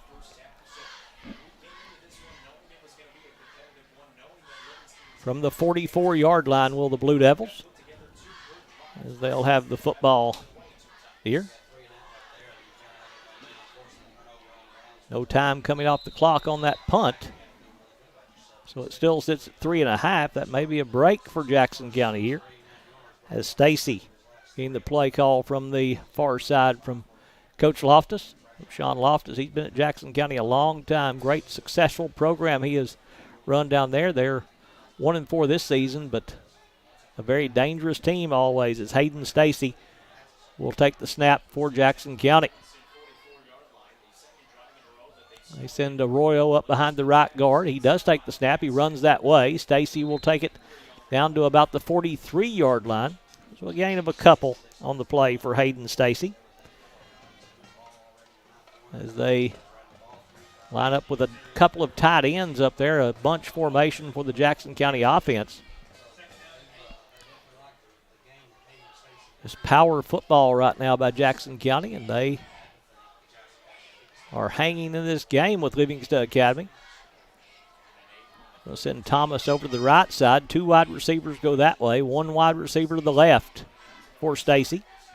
He'll take the snap. Has pressure. Throws to Johnson. Caught behind the line of scrimmage. He's going to lose yardage. Stacy had to come back to make that catch as Livingston had pressure on the quarterback. As Stacy came back to make the catch, it was a forward pass, and Stacy's going to lose a yard on the play and set up a 3rd down and 9 now for the Jackson County offense. 2.5 to play here in the second quarter, with Livingston leading Jackson County 7-0. As we are approaching halftime, the Livingston Academy band will be performing at halftime here at Livingston Academy. Kennedy back in at the quarterback position, a couple of wing backs with him. They'll bring Arroyo in motion. Kennedy rolling out, has pressure. Kennedy in trouble. He's sacked. Livingston Academy got there. That's number 57 for the Wildcats, Jordan Geist, there to wrap him up for a big loss all the way back to Jackson County's 48-yard line, as he'll lose 10 on that sack. And it'll be a 4th down now for the Blue Devils. 4th down for Jackson County, and they're going to take a timeout before they punt this one away. They'll use the timeout with 1:54 to play in the first half. We'll take this moment to thank our sponsors for making tonight's broadcast possible. Livingston Regional Hospital, Lucky Red Stables, Oakley Equipment Rental, Wascon Incorporated, Willow Grove Marina, Livingston Family Healthcare, Gary Maxwell Insurance, Puckett's Family Dentistry, Overton County News, W&O Construction, R&M Family Pharmacy, E.B. Gray Jewelry, First Church, Farmers Insurance, Rick Savage, Maynard's Automotive, Livingston Dairy Queen, Hall Funeral Home, Bullseye Security, Exit Realty, Midstate Construction, and the Physical Medicine Center of the Cumberlands. Thank you to Wayne Farrell and Twin Lakes Channel 951 for joining us on the broadcast here tonight of Livingston Academy football on the dedication night of the new Tom Davis Memorial Stadium and the Hall of Fame induction ceremony taking place pregame here at Livingston Academy. Jackson County taking the time out to make sure they're all on the same page here in this punt situation. Ty Robbins coming on to punt for the Blue Devils. Livingston going to drop Carson Parrott deep to receive the punt. Should come out of this with pretty good field position. Robbins punts it to the near side. It'll hit at the 30. Good Jackson County roll inside the 20 all the way down to the 18-yard line. So Robbins did his job there and pins Livingston deep at their own 18 with 1:54 to play in the second quarter. And the Wildcats will have it with all 3 of their timeouts. Livingston has shown they can throw the football against this Jackson County defense, but now Jackson County, the last few series, have started to get some more pressure on Coffee and make that not as easy for the Livingston Academy quarterback. He opened up 6 for 6 and now has missed his last 3, has Coffee. So he's now 6 out of 9 in this first half for 85 yards. No touchdowns, no interceptions for the junior quarterback. Officials gain something straightened out here as they go over to talk to Coach Loftus over on the far side. Not sure if he questioned something or what. They're talking to him over there.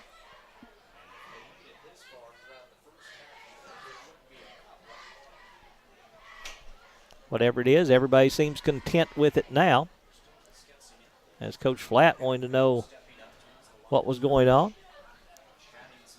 They were talking to the Livingston Academy Center, talking there to Matthew Slayton. He is pointing toward, it's the game clock. They took 10 seconds off the game clock. It's at 1:44. It was at 1:54. They ran 10 seconds off, put it to 1:44. Kogel in motion for Livingston. Coffee takes the snap to his left. He'll throw near side to Hughes, makes the catch at the 24, tries to get back to the 25. Not sure if he can do so. He's going to be short of that first down as Jake Hughes makes the catch. He'll pick up about 7 on the play and set up a 2nd and 3 now for Livingston Academy. He did get out of bounds to stop the clock. So it's a 2nd and 3 now for the Livingston offense. Clock stopped with 1:34 to play in the first half. 2 wide receivers go to the left side. Hughes and Kogel going that way. Johnson and Parrott coming to the right side for Brody Coffee. Jackson County showing blitz. Here they come. Livingston picks them up. No, they got around the blocker, but Coffee gets away from the first pressure. Now we'll throw on the run. Incomplete. He's trying to buy some time, trying to hit Logan Johnson over on this near side on a little comeback pattern, but there's a penalty marker down on the play as the officials huddle there at the 23-yard line to discuss the penalty here.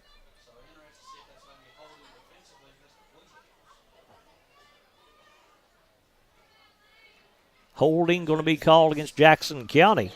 So that defensive holding will be a 10-yard penalty and will give Livingston a first down. So that's a big call right there, moving the football up to the 35-yard line, where it'll be 1st and 10 now for the Livingston Academy offense. So Jackson County helping out this Livingston drive with 1:26 to play in the second quarter. As the Wildcats convert the first down by way of the Jackson County penalty. First down number 6 for Livingston here in the first half. Again, Jackson County showing blitz. Kogel in motion. They'll take the snap. The quick hitter to Kogel is going to be caught. Kogel across the 35, knocked out of bounds at the 37-yard line. They say to run the clock. Be a short gain for Kogel. Pickup of 3 for Nathan on that reception.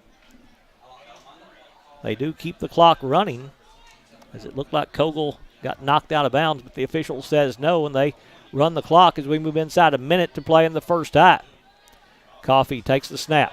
Coffee throws over the middle, and it's going to be knocked away as Johnson there to knock it away from Carson Parrott. Almost picked it off as Johnson gets the deflection and forces that incompletion. Now 3rd down and 7.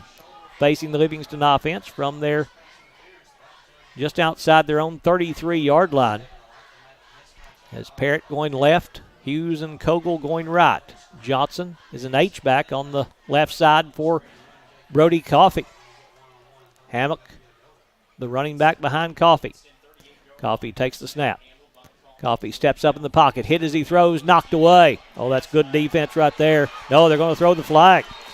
Looked like it was clean by Brady Smith, but the official says no. The back judge behind the play throws the marker, and it's going to be a first down for Livingston Academy.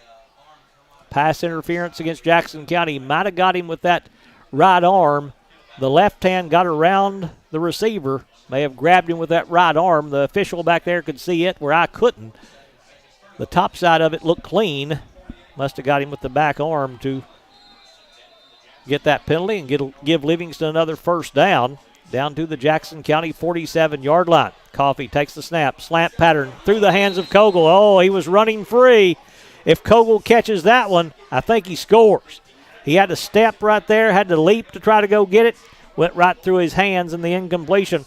Going to set up a 2nd and 10, and Nathan Kogel would love to have that one back. He comes back, pats his chest, says, my bad. He knows he had a chance to score on that one as he had gotten free. Little double move on the left side, cut it to the inside, and had shaken free of everyone, but just couldn't make the reception. 2nd and 10 with 43 seconds to play in the first half. Snap taken by Coffee. Pressure coming up the middle. Coffee rolls away from it. Flag down. Catch made, but it's coming back. Kogel catches that one, but they're going to throw a flag in the backfield, and it's going to be a hold against Livingston Academy. So again, a penalty against the Wildcats going to back them up with 37 seconds to play here in the first half. Still have all of their timeouts, so still a lot of time. As they'll step that penalty off from the Livingston 49, they'll mark it down at the 40. So it's going to be a second down and about 23 for Livingston Academy, and they'll run the clock. Livingston's got to hurry since they run that clock. It was an incompletion, or it was a completion, so I guess they should continue to run the clock. They got to hurry right here, though. Clock runs with 25 seconds. And Livingston's going to take a timeout. Wildcats will call it with 23 seconds to play in the first half with your score. Livingston Academy 7, Jackson County 0. Close to home. Livingston Regional Hospital. Protecting the newest Overton County residents. Livingston Regional, named one of the state's best award winners for its work at reducing infant mortality. The BEST Award focuses on the importance of breastfeeding, early elective delivery reduction, and safe sleep for Tennessee babies. Quality care close to home. Livingston Regional Hospital.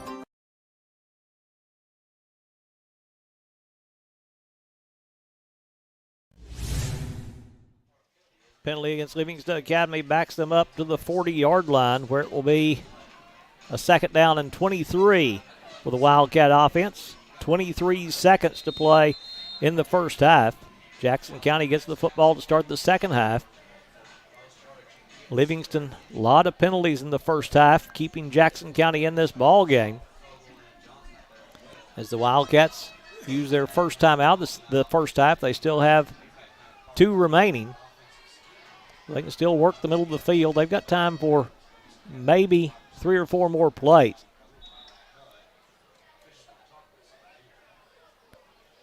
As a penalty marker going to be thrown, it'll be a sideline warning against Livingston Academy. So that's the first one. The next one will be a penalty against the Wildcats. Not sure who they're backing up there.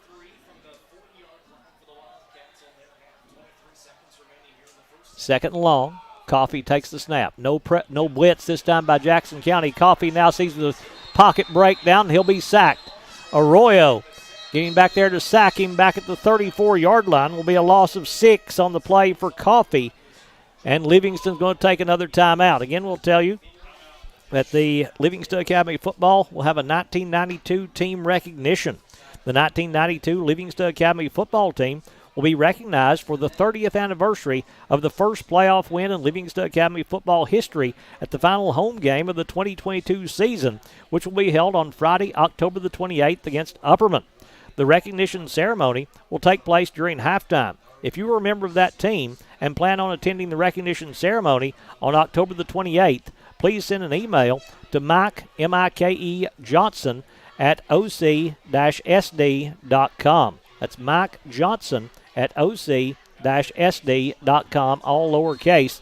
And they got that first win against Harriman. I was able to be part of the broadcast of that one on Telescripts Cable back in the day here in Livingston. That team kind of got everything rolling with the football program at Livingston Academy as they started off actually that team went to 4 straight playoff appearances from 89 to 92. Got that playoff win against Harriman before losing down in Jasper against Marion County.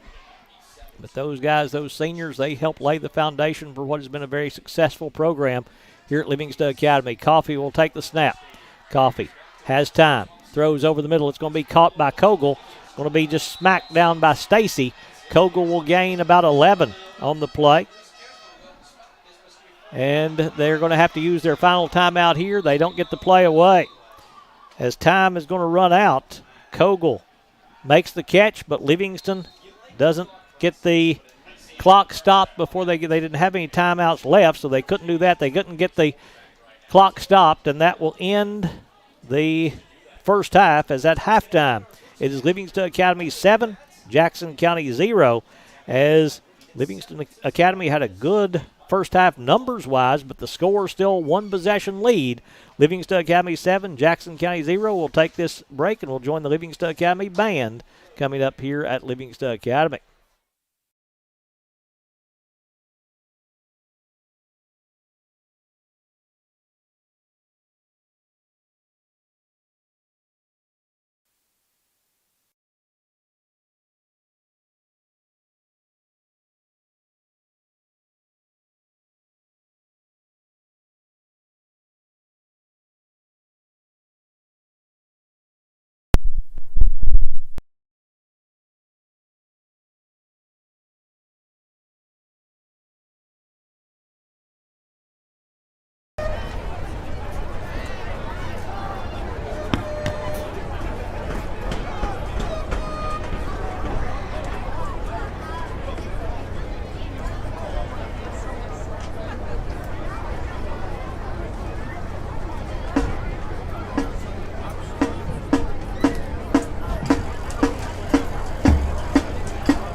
Ladies and gentlemen, please enjoy the Jackson County Band in Blue and their 2022 Aerosmith show featuring Dude Looks Like a Lady, Sweet Emotion, Walk This Way, and Dream On.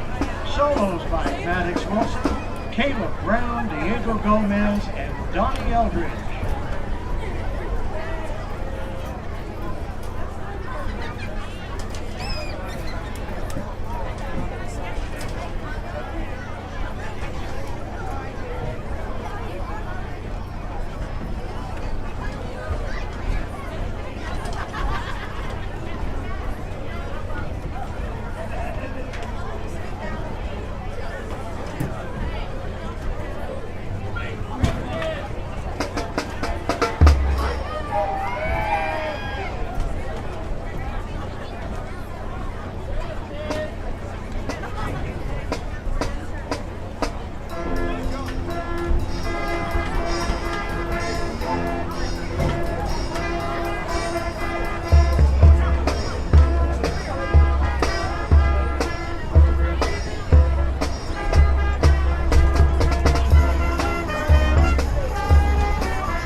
County Band and Blue is brought to you through the professional services of the maestro, Carol Gocher.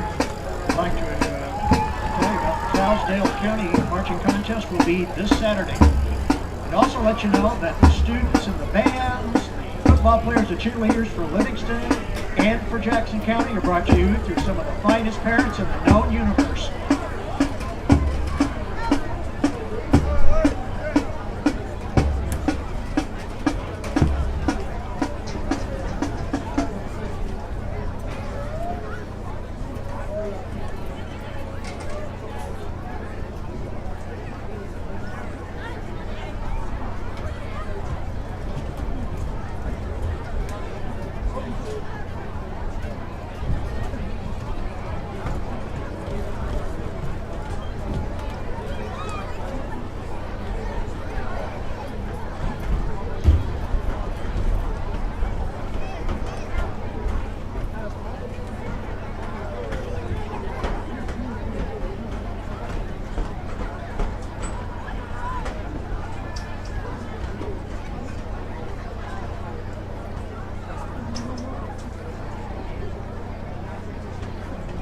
The Livingston Academy Spirit of the Wildcats Marching Band would like to present this year's marching show, In a Heartbeat, by Luke McMillan. Watch and listen as the band brings the story to life.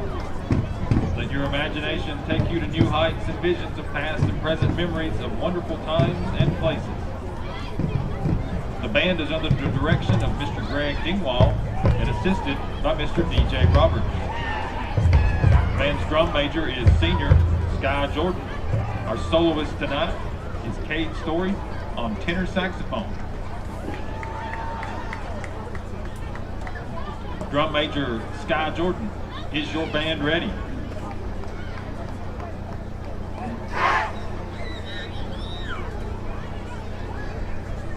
You may take the field.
Livingston Academy and Jackson County playing here tonight at Tom Davis Memorial Stadium as we get ready to move now to the second half of play with Livingston leading Jackson County by a score of 7-0. Blue Devils will get the football to start the second half. Let's check the stats in the first half. First of all, for the Wildcats, 145 total yards of offense for Livingston Academy, 29 on the ground, 116 in the air. Leading the way rushing for Livingston, Lachlan Hammock, 24 yards on the ground, and the only touchdown of the game so far for either team. Nathan Kogel, 16 yards on the ground. Brody Coffey, minus 11 yards rushing in the first half for the junior quarterback. Throwing the football, Coffey completed 9 of 14 in the first half. No touchdowns, no interceptions for the junior quarterback. 6 catches for Nathan Kogel, 77 yards for Kogel. Jake Hughes with 3 catches, 39 yards to give them their total of 116 passing yards, 145 yards of total offense in the first half of play. Wildcats picked up 7 first downs. They did turn the football over one time on a Lachlan Hammock fumble. For Jackson County, 48 yards of total offense in the first half for the Blue Devils, 35 on the ground. They're being led in rushing by Braylon Marcy with 20 yards on the ground, 17 yards for Jordan Arroyo, 10 yards for Hayden Stacy, minus 10 yards for Waylon Kennedy, minus 5 yards for Alex Johnson to give them their total of 35 rushing yards in the first half of play. Throwing the football, Jackson County quarterbacks have combined to go 2 of 3 for 13 yards. Hayden Stacy with 14 yards receiving, Alex Johnson minus 1 yard receiving to give them their total of 13. 48 yards total for the Blue Devils. They picked up 1 first down in the first half, no turnovers for Jackson County in the first half of play. Let's take this opportunity to thank our sponsors for making tonight's broadcast possible. Physical Medicine Center of the Cumberlands, Mid-State Construction, Exit Realty, Bullseye Security, Hall Funeral Home, Livingston Dairy Queen, Maynard's Automotive, Farmers Insurance, Rick Savage, First Church, E.B. Gray Jewelry, R&M Family Pharmacy, W&O Construction, Overton County News, Puckett's Family Dentistry, Gary Maxwell Insurance, Livingston Family Healthcare, Willow Grove Marina, Wascon Incorporated, Oakley Equipment Rental, Lucky Red Stables, and Livingston Regional Hospital, making the broadcast possible here tonight on Overton Events. Also on our homepage, on Overton Events, on our YouTube page at Overton Events, on our Facebook page as well, on the Overton County News web page, and also on Twin Lakes Television Channel 951, carrying the game tonight through the facilities of Overton Events. We thank all those for cooperating with us and for carrying these broadcasts to you wherever you're watching. We ask you to go to our YouTube page, subscribe to our YouTube page. Doesn't cost you anything, will never cost you anything, just will help us grow this channel and continue to bring more broadcasts to you of different events. As the Livingston Academy Lady Wildcats volleyball team will be playing on Monday, we'll have them in Cookeville for you as they played tonight against Stone Memorial, and they won in 3 games against Stone Memorial, so Lady Wildcats still only 1 loss in the district for their volleyball team. We'll have junior high soccer for you tomorrow if you're listening live. We'll have the Lady Wildcats soccer team for their 8th grade night. The 8th grade festivities will begin at 5:30 tomorrow night. Game set to begin at 6 o'clock here at Livingston Academy. Right now we're ready to get the second half underway. Of course, if you're watching later, that game will already have been played, but it'll be on the 23rd when that game will be played. Watson kicks this one deep. Jackson County will field it at the 5, up to the 10, to the 15, to the 20, cuts it back inside. Has a chance to get a big return out of this. That's Alex Johnson to midfield. Johnson to the 45, up to the 40, and Watson going to wrap him up on a good open field tackle by the kicker there to bring him down to save that touchdown. But Alex Johnson for Jackson County sets them up with good starting field position, and the Blue Devils coming out of the locker room, they're going to take it inside the 40. They'll say he was down at the 39. So the Blue Devils will have it 1st and 10 at the Livingston 39-yard line after a 51-yard return by Alex Johnson to set them up with a chance to try to get closer in this ball game. Livingston has controlled the game everywhere except the scoreboard, and Jackson County still only a 1-score lead for the Blue Devils. Stacy from the quarterback spot will take the snap. Stacy trying to run to his left but can't get away from Seth Smith. Smith there to wrap him up after a no gain on the play for Stacy. Tackled him right at the line of scrimmage, so it's going to set up a 2nd and 10 for the Blue Devils. First offensive play of this second half as Jackson County still not able to do much offensively against this Livingston Academy defense. 2nd and 10 now for the Blue Devils as they'll line it up right in the middle of the field. Stacy with a couple of players in the backfield with him. A little power formation here for the Blue Devils. He'll take the snap. He'll hand off to Arroyo. Arroyo has some room, but then it's all taken away. As there to wrap him up is going to be Story. Braden Story there to wrap up Arroyo down at the 36-yard line. So a gain of 3 for Arroyo. And it will set up a 2nd and 7 for Jackson County. And, boy, that was close to Arroyo not being down, actually, as the defender Story spun him to the ground. But then I wasn't sure if the knee had actually touched. The official said it did, so a break there for Livingston. It's going to be a 3rd and 7 now for the Jackson County offense. Blue Devils break the huddle. They'll send over to the right side.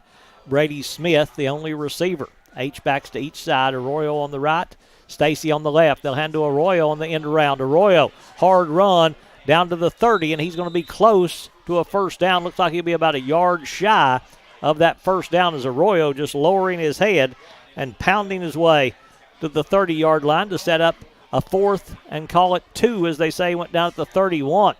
So a 4th and 2 for the Blue Devils here.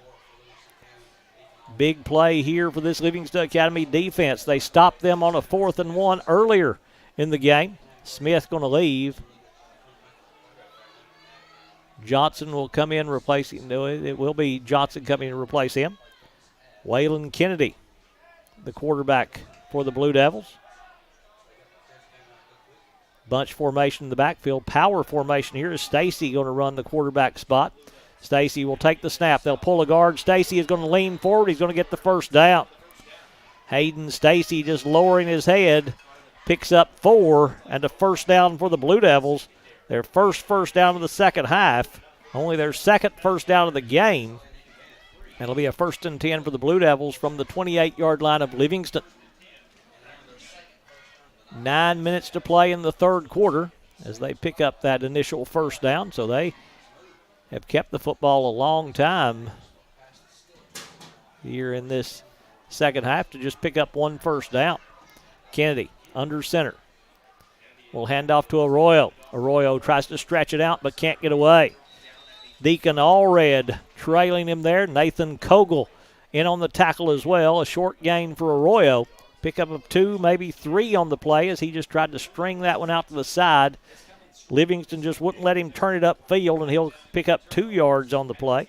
He's up to 26 yards rushing now, but 2nd and 8 for the Blue Devils offense. It's kind of a grinded-out offense for Coach Sean Loftus in Jackson County. 2nd and 8 here with Kennedy under center.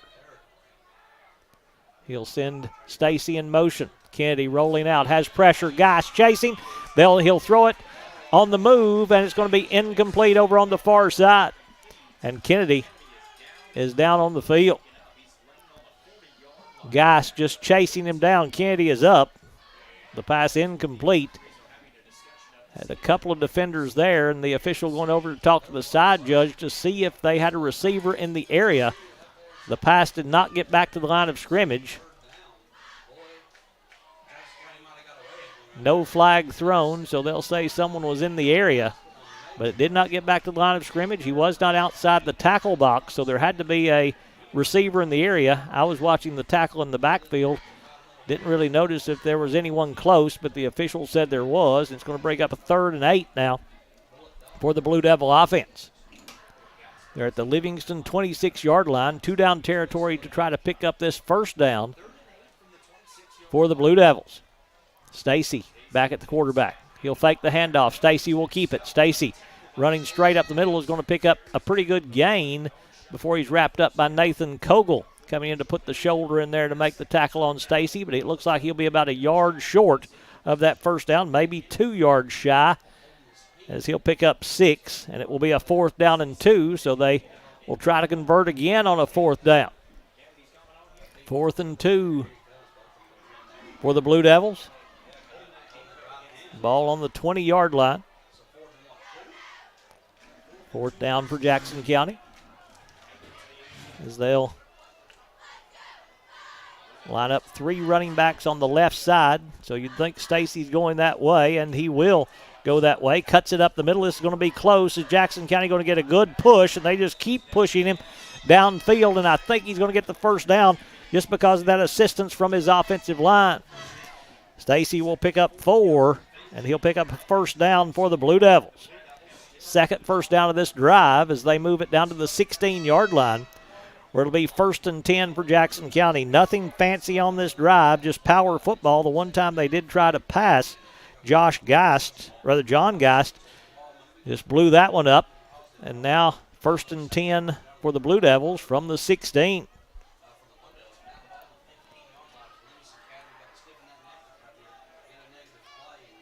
Stacy in a pistol-type formation now with Arroyo behind him. He'll take the snap. He'll hand off to Arroyo. Arroyo finds a hole on the right side, runs through a tackle. Arroyo has a first down. Arroyo has a touchdown. Jordan Arroyo takes it in from 16 yards out to score the touchdown for the Blue Devils with 6:30 to play in the third quarter and to cut the lead to 1 with an extra point coming up. They're stopping play, though, as the officials right at the goal line discussing something down there.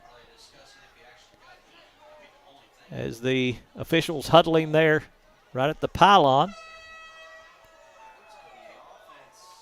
Coming over here to give the explanation. They had thrown a flag. They'll pick that up. Touchdown is good. And Jackson County is going to go for the extra point here, it looks like, by the Blue Devils. As coming in to kick is going to be number 9, Jonah Gentry, out of the hold of Waylon Kennedy. Big conversion attempt here with the Wildcats lead at 1. Gentry with a chance to tie it. Snap a little high. Kennedy gets it down. The kick is blocked. Livingston blocked it, and they hold on to the lead. Wildcats get in there to get the block. I didn't pick up the number of the one that got it, but they get the block, and they hold on to the lead at 7-6. That's a huge play right there, and while Livingston gets that block, let's take this opportunity to thank our sponsors for making tonight's broadcast possible. Livingston Dairy Queen, Hall Funeral Home, Bullseye Security, Exit Realty, Midstate Construction, Physical Medicine Center of the Cumberlands, Maynard's Automotive, Farmers Insurance, Rick Savage, First Church, EB Gray Jewelry, R&M Family Pharmacy, W&O Construction, Overton County News, Puckett's Family Dentistry, Gary Maxwell Insurance, Livingston Family Healthcare, Willow Grove Marina, Wascon Incorporated, Oakley Equipment Rental, Lucky Red Stables, and Livingston Regional Hospital. So the extra point block by the Livingston Academy defense holds on to the lead for the Wildcats at 7-6 with 6.5 minutes to play here in the third quarter. Jackson County to kick it off as they kept that one for 5.5 minutes, did the Blue Devils. Jackson County gets the kickoff team out there as Ty Robbins will come out to kick off. He handles the punting and the kicking duties. Jake Hughes with the block of the extra point for Livingston Academy. So a huge block for Jake Hughes to hold on to this lead for Livingston Academy.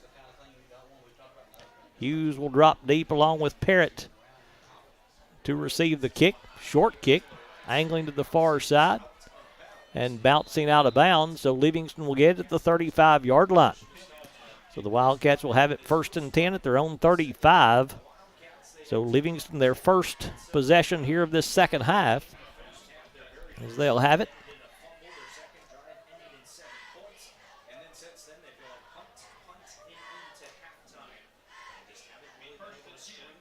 As Livingston will place it down.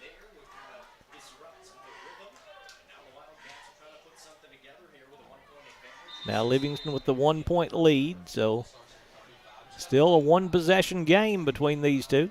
Livingston looking for their first win in a while, trying to hold on here against Jackson County. Coffee from the shotgun, rather from the pistol for Livingston Academy. 2 wide receivers go to the left. 3 wide receivers to the left. Coffee, quick throw over there, going to be caught by Kogel. Kogel makes one man miss and will get close to a first down over on that far side. Little wide receiver bubble screen over on the far side, and he's going to be very close to a first down. He'll be about a yard short as he makes the catch for 9 yards. Kogel, that's his 7th catch here in this contest. 7 catches, 86 yards. Record for most receptions is 13, held by Peter Hollers for Livingston Academy, or by Aubrey Hollers for Livingston Academy. 2nd down and 1 for the Wildcats. Kogel from the Wildcat formation, replacing Coffee. And penalty markers stop play. It'll be a false start against Livingston. Oh, it's a bad break right there. The Wildcats get to 2nd and 1. Then the penalty backs them up to a 2nd and 6. Penalties have hurt Livingston Academy in this game tonight. They've had a lot of big plays taken away due to the penalty. 2nd down and 6 for Livingston. Coffee back in there to play the quarterback from the pistol formation. Coffee has pressure. Coffee steps up. Coffee trying to buy time, rolling to his right, throws on the sideline. Can he hold on? Incomplete. Jake Hughes tapped it up in the air, tried to hold it on his belly, but he was out of bounds when he did, and the pass called incomplete. Great effort by Jake Hughes on this sideline, just laying out to try to get to that throw that was wide of him. Tapped it up in the air, and he caught it, but he was on the sideline when he did, and it is going to be ruled incomplete due to that and set up a 3rd and 6 for Livingston Academy. 3rd and 6 for the Wildcats as Hughes will come out to this right side along with Kogel. A couple of threats here for Livingston Academy's Coffee. Johnson, the tight end, is an H-back on the left side. Coffee will take the snap. Coffee has time. Throws far side, and it's going to be caught over there by Livingston Academy as Carson Parrott makes the catch, but he's going to be well short of the first down.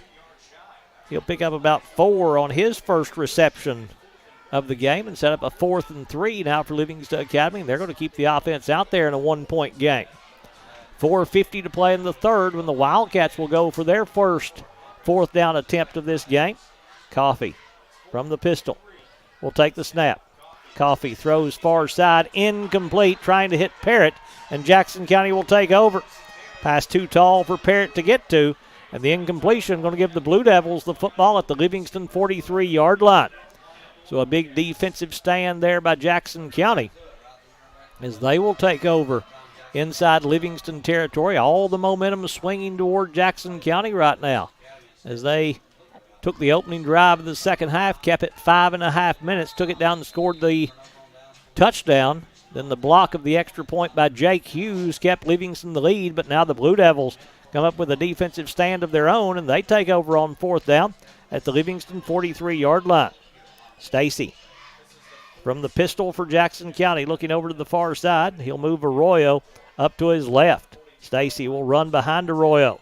They pull that guard. Stacy just lowers his head, and a pretty good run on first down. He'll pick up 4 on the carry as he moves the football inside the 40 down to the 39-yard line as the Blue Devils,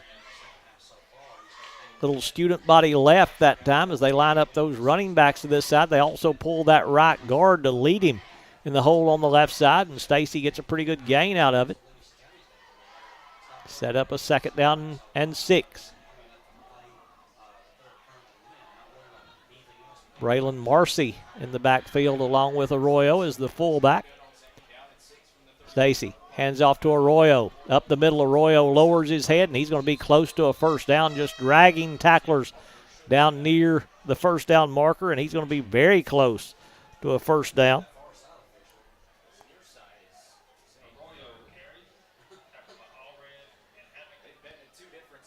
As Arroyo will be close.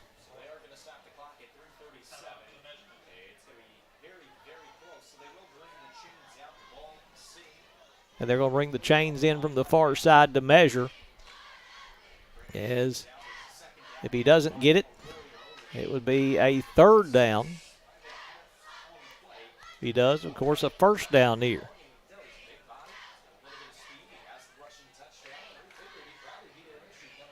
They bring the chains in.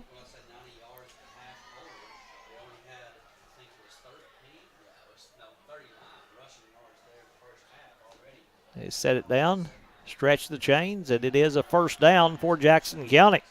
Their third first down of the game of the second half, their fourth first down of the game. They move it down to the 32-yard line. It'll be 1st and 10 for the Blue Devils. Clock running. They'll start it when they get the chain spotted back over there with 3.5 to play here in the third quarter, with Livingston leading 7-6 over Jackson County. But the Blue Devils driving, trying to get their second score of this third quarter. Stacy will take the snap. Stacy running off the right side. Stacy spins his way near another first down before he's going to be wrapped up by Livingston Academy. As Stacy tackled down there by Livingston Academy's Drew Goolsby there to wrap him up after an 8-yard gain for Hayden Stacy. As he'll pick up now 36 yards rushing on the night. And they're quickly back up the line of scrimmage on 2nd and 2. Stacy will take the snap. Stacy with blockers in front of him. He'll pick up another first down as he'll gain 3 on the play.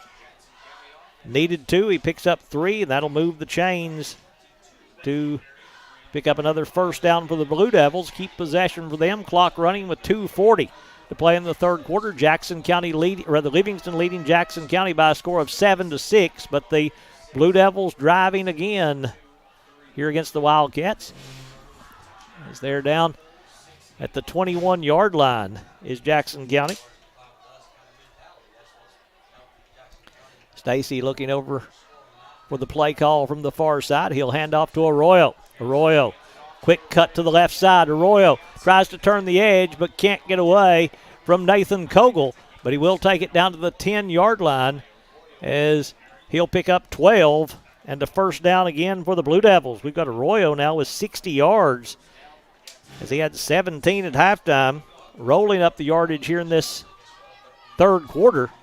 That's going to be a 1st and goal for Jackson County right on the 10-yard line. So 1st and goal for the Blue Devils as they'll line it up at the 10. Stacy back out there at quarterback.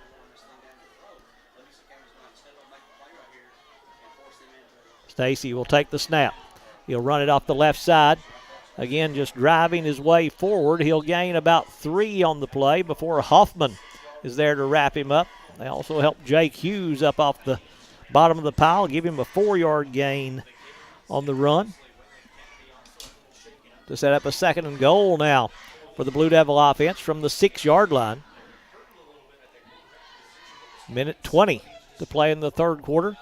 Jackson County already tallied a touchdown here in this second frame, but they had the extra point blocked. Now they have it 2nd and goal from the 6-yard line. Stacy from the pistol. Just power football right now. They'll hand to Arroyo. Arroyo to the outside, gets inside the 5, and he's going to be wrapped up at about the 2, maybe the 3, as Smith and Kogel there to make the tackle. Let's say he goes down at the 2-yard line, so a gain of 4 on the play for Stacy to set up a 3rd and goal from the 2. But there is a penalty marker down. Penalty marker down at the 7-yard line. Will be a hold against Jackson County, and that's a big call right there. The holding penalty going to back them up. It'll move them all the way out to the 16-yard line where it will be 2nd and goal. 2nd and goal from the 16, and for this run-based offense of Jackson County, that makes it much tougher on the Blue Devils. Stacy from the pistol with Arroyo behind him. Stacy takes the snap. He'll hand off to Arroyo. Arroyo cuts back in the middle. Arroyo inside the 10. Arroyo inside the 5 and down near the goal line. Kogel and Hammock there to bring him down. They'll say he went down at the 2 after a gain of 14 by Arroyo, and it's 3rd and goal for the Blue Devils from the 2-yard line. So that's a huge run by Jordan Arroyo, and that may be the last play of the 3rd quarter. They're not going to rush anything here. They'll let it run down. We're through 3. It's Livingston Academy 7, Jackson County 6. The 4th quarter coming up right after this.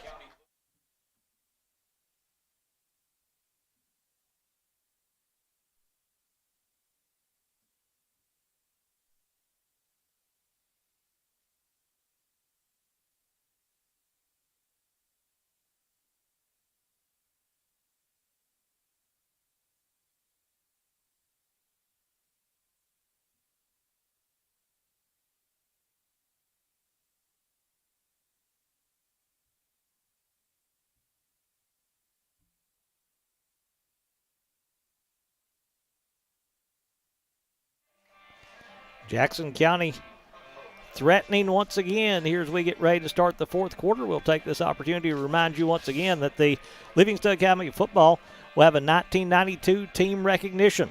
The Livingston Academy football 1992 team will be recognized for the 30th anniversary of the first playoff win in Livingston Academy football history at the final home game of this 2022 season, which will be held on Friday, October the 28th versus Upperman. The recognition ceremony will take place during halftime. If you're a member of that team and plan on attending the recognition ceremony, please send an email to Mike Johnson at oc-sd.com. That's Mike Johnson at oc-sd.com, and let him know that you're planning on attending. It's 3rd and goal from the 2-yard line for the Jackson County Blue Devils. 2 downs to pick up these 2 yards. Hayden Stacy has just kind of become the quarterback right now for Coach Sean Loftus. Stacy will take the snap, running behind those 3 backs on the left side. Stacy leans in, and Stacy scores the 2-yard touchdown. And Jackson County takes their first lead of the night with 11:56 to play here in the 4th quarter. The Blue Devils move in front on the 2-yard touchdown run, and now probably going to go for the 2-point conversion here to try to get back that extra point that they missed. So a huge second half for Jackson County has put them in front 12-7, as they will keep the offense out there to go for 2. It's the way they have been able to run the football. That's not a bad plan, as that power formation with those 3 running backs to the left side, they go right back to it. Stacy from the shotgun.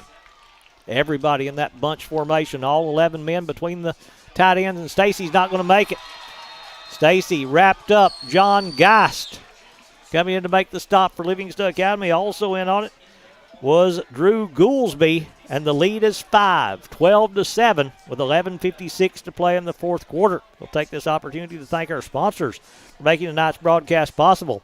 Maynard's Automotive, Farmers Insurance, Rick Savage, First Church of Livingston, E.B. Gray Jewelry, R&M Family Pharmacy, W&O Construction, Overton County News, Puckett's Family Dentistry, Gary Maxwell Insurance, Livingston Family Healthcare, Willow Grove Marina, Wascon Incorporated, Oakley Equipment Rental, Lucky Red Stables, Livingston Regional Hospital, Livingston Dairy Queen, Hall Funeral Home, Bullseye Security, Exit Realty, Midstate Construction, and Physical Medicine Center of the Cumberlands, our sponsors for all of the programs here on Overton Events. Happy to have you with us for the broadcast of this Hall of Fame induction ceremony night here at Livingston Academy, as Jackson County, a couple of scores here in the second half, has put the Blue Devils in front by a score of 12-7 with 11:56 to play in the 4th quarter.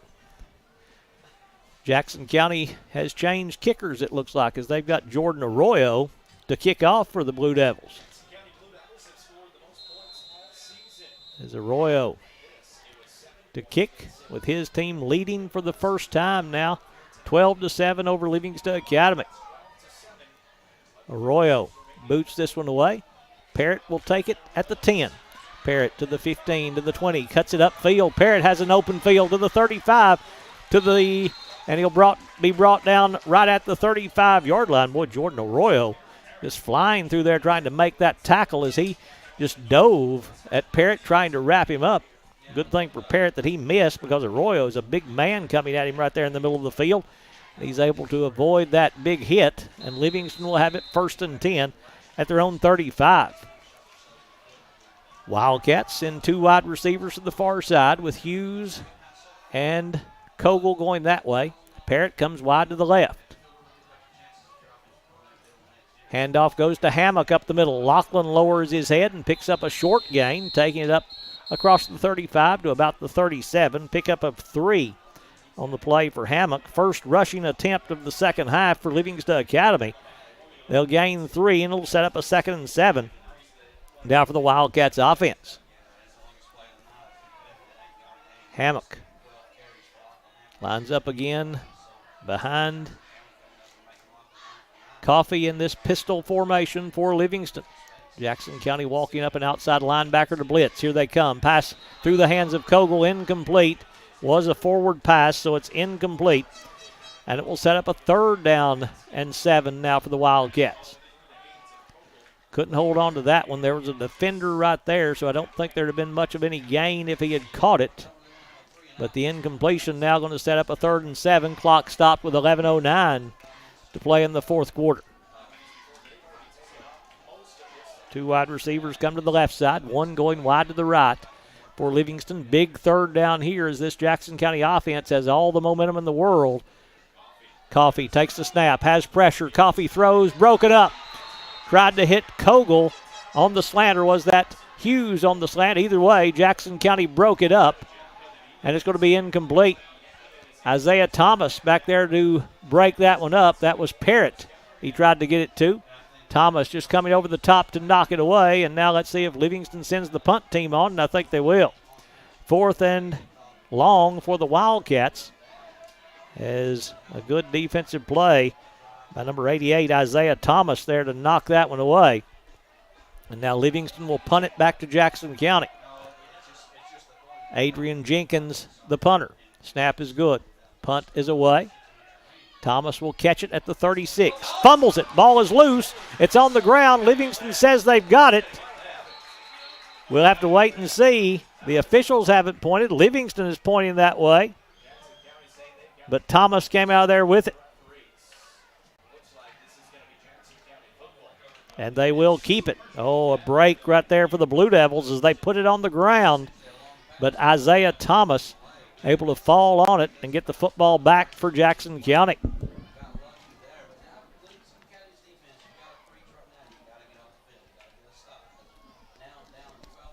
They'll have it at the 38-yard line, will the Blue Devils. As this Jackson County offense, they're going away from what had been so successful. Well, they haven't really ran that power on 1st down, so they go with the shotgun from Stacy. Stacy will hand off to Arroyo. Arroyo breaks into the open field to the 50, to the 45, to the 40. Cuts it to the left. He's in a foot race. Arroyo runs through a tackle. Arroyo will score. 61 yards, Jordan Arroyo. He's up to 135 yards on the night. That's his 2nd touchdown. This one coming with 10:44 to play in the 4th quarter. Caden Weitzel tried to bring him down. He ran through that tackle and will take it in to score the touchdown. We've got Arroyo with 135 yards rushing now and 2 touchdowns, 118 of that in the second half for Jordan Arroyo. They'll bring Jonah Gentry in to attempt the extra point. The lead is 18-7, so they're going to try to add this extra point here to make it a 13-point advantage. Kick is up, and the kick is good. So it's a 3-score game, or a 2-score game. You can't tie it with a touchdown, 2-point conversion, and a field goal. You have to have 2 touchdowns now to take the lead. 10:44 to play in the 4th. Jackson County 19, Livingston Academy 7. Back to Livingston right after this.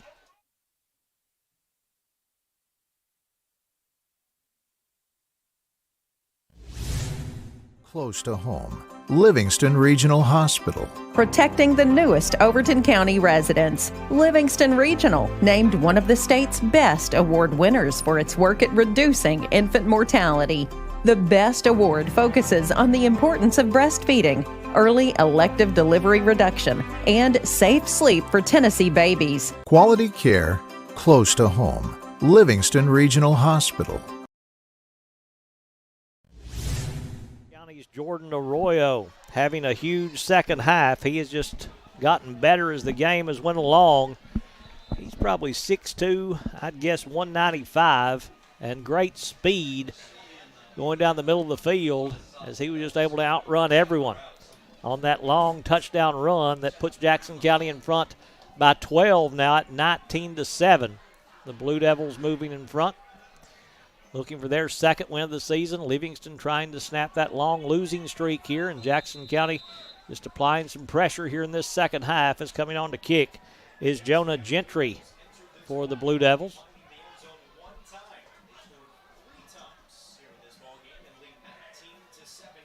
Gentry boots this one away. Short kick. Parrott will pick it up at about the 15. Parrott tries to get it outside, and he'll be spun out of bounds over on the far sideline. And Livingston will have the football after that kick return, as they'll place it down at the 29-yard line, where it'll be 1st and 10.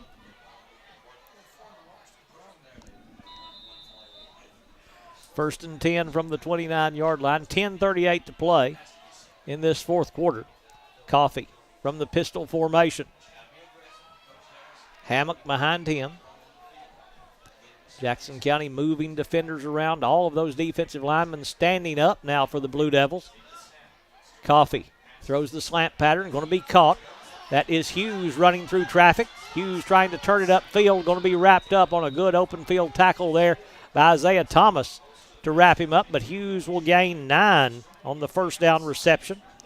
Jake Hughes with his 4th catch of this contest for 48 yards. Wildcats being led in receiving by Nathan Kogel. 7 catches, 86 yards. Carson Parrott has caught 1 for 4. 2nd and 1 for the Livingston offense. They're going to send 3 wide receivers to the right side. Hughes going to come back to work the short side of the field here on the left. We move inside 10 minutes to play in the fourth quarter. Coffee takes the snap. 4-man rush. They drop 7 into coverage. Coffee gets it complete to Kogel at midfield. Kogel into Jackson County territory as he'll take it down to the Blue Devil 46. A gain of 15 for Nathan Kogel. And a 1st and 10 for Livingston Academy. He's over 100 yards receiving. We've got him with 101. First down of the second half for the Wildcats as they move it down to the 46. They picked up 8 first downs in the game, but that's their first one of the second half. Coffee now empties the backfield 5 wide for the Wildcats. Coffee takes the snap. 4-man rush. That's Kogel throwing it. Kogel goes far side, incomplete. Trying to hit Johnson on a little comeback pattern. Couldn't connect with him in the incompletion. Going to stop the clock with 9:15 to play in the fourth quarter and going to set Livingston up with a 2nd and 10 from the Jackson County 46-yard line.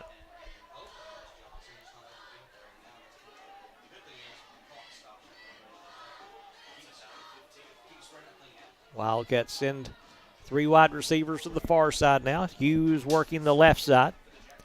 Parrott, Johnson, and Kogel over on the far side for Livingston. Coffee has some pressure. Coffee trying to run away from it. They dive after him, can't reach him. Coffee to the 45, to the 40, and pushed out of bounds at the 37-yard line. So Brody Coffee is going to move it down to the 37. He'll pick up 9 on the run and set up a 3rd and 1 for Livingston Academy. Yard shy of the first down. Clock stopped as he goes out of bounds. That's a important factor in this game, as that game clock shows 9:06 to play. They're looking over at the far side to see if it's close enough to measure. Livingston may have requested one, and they are going to bring the chains in to measure. I think it's going to be shy. That The chains on the end where Livingston started this drive, it's between the 46 and 47, closer to the 46. The football is right on the 37. I don't blame Coach Flatt for asking for this, but I think it's going to be short. They'll bring the chains in from the far side.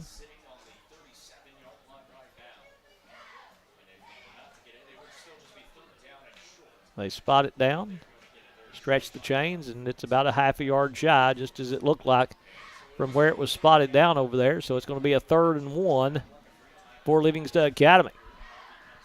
So the Wildcats are short at the Jackson County 37. Parrott going wide to the right. Hughes and Kogel coming wide to the left. Coffee. As they set the chains over on the far side, they'll send Kogel in motion. Coffee takes the snap. He'll hand off to Hammock. Lachlan has the first down to the 35, maybe the 34-yard line. Hammock will pick up 3, and it will be a first down for Livingston Academy. I don't think they ever had the chains set on that far side, so a break there for Livingston Academy as they didn't stop play, and Hammock picks up the first down. They'll run the clock on 1st and 10 from the 34. Livingston quickly up to the line of scrimmage. Parrott going to line up along with Kogel about a yard away from the right tackle on this set. Johnson over there as well. They'll hand off to Hammock, try to run behind those wide receivers. Hammock cuts it inside, and he'll take it inside the 30 down to the 29, where he is tackled by Ty Robbins, just falling right on top of Lachlan Hammock and wrapping him up. That's where you get scared, somebody falling on that running back that way. Hammock will gain 6 as they're going to call it back. Going to be a hold against Livingston Academy. Penalty marker down on the play, so they'll bring this one back. And they'll step it off from the backfield. So this is going to end up being a loss of about 14. They'll move it all the way back to the 49, where it's 1st and long for Livingston Academy. First down to about 26, it looks like. Coffee going to throw. He's going deep down the far side. Jump ball on the sideline, and it is going to be incomplete as they tried to get it to Hughes over there, but he couldn't pull it in on the far side. So the incompletion. Going to set up a 2nd down and long now for Livingston Academy. As they have to get to the 24. So it's a 2nd and 25 for the Livingston Academy offense. 8:18 to play in the 4th quarter now. Coffee from the pistol. Coffee will take the snap. Coffee has time. Throws to the near side. Kogel trying to make the catch. Did he stay in bounds? He did not. That's going to be incomplete. Led him too much on that deep out to the sideline. That's going to bring up a 3rd down and long now for Livingston Academy. 3rd and 25 for the Wildcats. 2 downs to pick up this first down, though, so you don't have to get it all at once. Limited number of possessions left with 8:11 to play in the game, so they don't have to try to get this all on one play. Coffee will take the snap. Coffee has pressure going down the middle, incomplete. Tried to hit Parrott on a little deep crossing pattern, couldn't connect with him, and the incompletion is going to bring up a 4th down now. I think you got to keep the offense out there. Now they're going to punt it away. The way Jackson County's been running the football, they can take a lot of time off the clock here in the second half, but they're going to send Adrian Jenkins out to punt. Isaiah Thomas drops back to receive the punt. Snap is good. Kick is away. Thomas will let it bounce. And it will roll dead at about the 21, maybe the 22-yard line, where Jackson County will have it as we move under 8 minutes to play. So the Blue Devils have the football back with a 12-point lead, 19-7 here in the 4th quarter. It will be at the 22-yard line. Got to find Jordan Arroyo. He's been the running back with the hot hand here in the second half. It's 1st and 10 for the Blue Devils from their own 22. Jackson County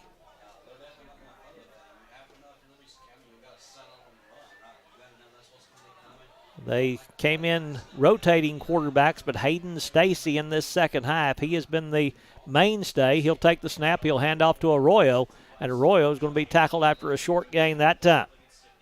That's Hoffman in there to wrap him up again. Arroyo gained a yard on the play. And sets up a 2nd and 9 now for the Blue Devil offense. No 2nd and 9, but what that did, that got the clock running for Jackson County, so now they can use the 25 seconds on the play clock and milk as much of this as they can. They've got the 2-score lead at 19-7.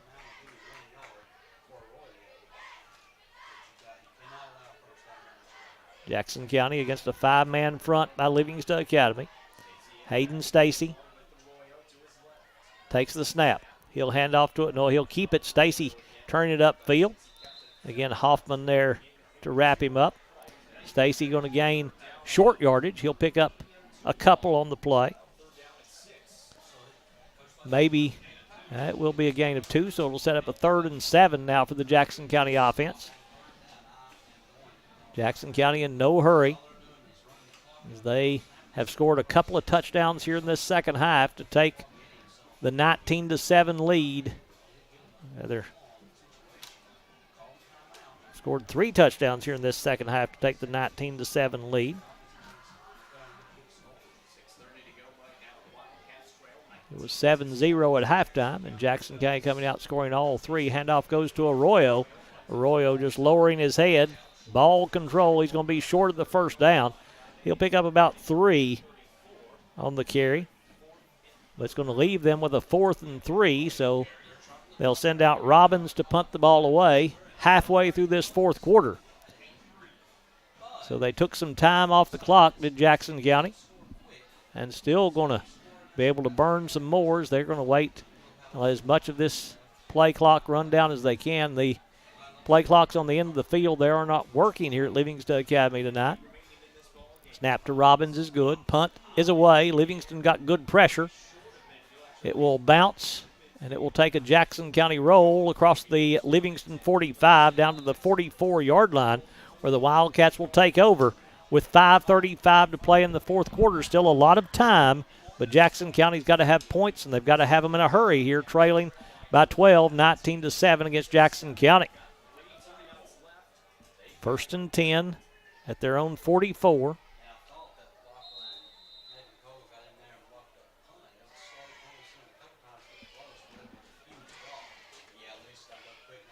Coffee. 4 wide receivers. Trips to the left, 1 to the right. Coffee takes the snap. 4-man rush from Jackson County. Slant pattern going to be caught by Hughes. Breaks the tackle. Hughes still on his feet at the 40. Still fighting for yardage down to the 35-yard line. Jake Hughes with a 21-yard reception and a 1st down for Livingston Academy. Hughes with 69 yards receiving now for the Wildcats in the game. Kogel already over 100 yards with 101 in the game. Coffee on 1st and 10 as we approach 5 minutes to play. Coffee will take the snap. Coffee has time. Now the pocket breaks down. Throwing deep down the middle of the field. It's going to be caught. Caught by Carson Parrott for Livingston Academy. Parrott takes it from the 35. They'll spot him down at the 11. 24 yards from Coffee to Parrott. And another 1st down for Livingston Academy as the Wildcats move the chains and they hustle up there to get to the line of scrimmage. 1st and 10 from the 11 for Brody Coffee. Coffee takes the snap. Coffee looking in the middle, now rolling to his right. Coffee going to throw in the end zone and is going to be incomplete. Tried to hit Kogel, but the defender got a hand in there at the last moment to knock it away and force the incompletion. Stops the clock at 4:34 to play in the 4th quarter. Jackson County leading 19-7 here in Livingston. Wildcats trying to cut this to a 1-score game.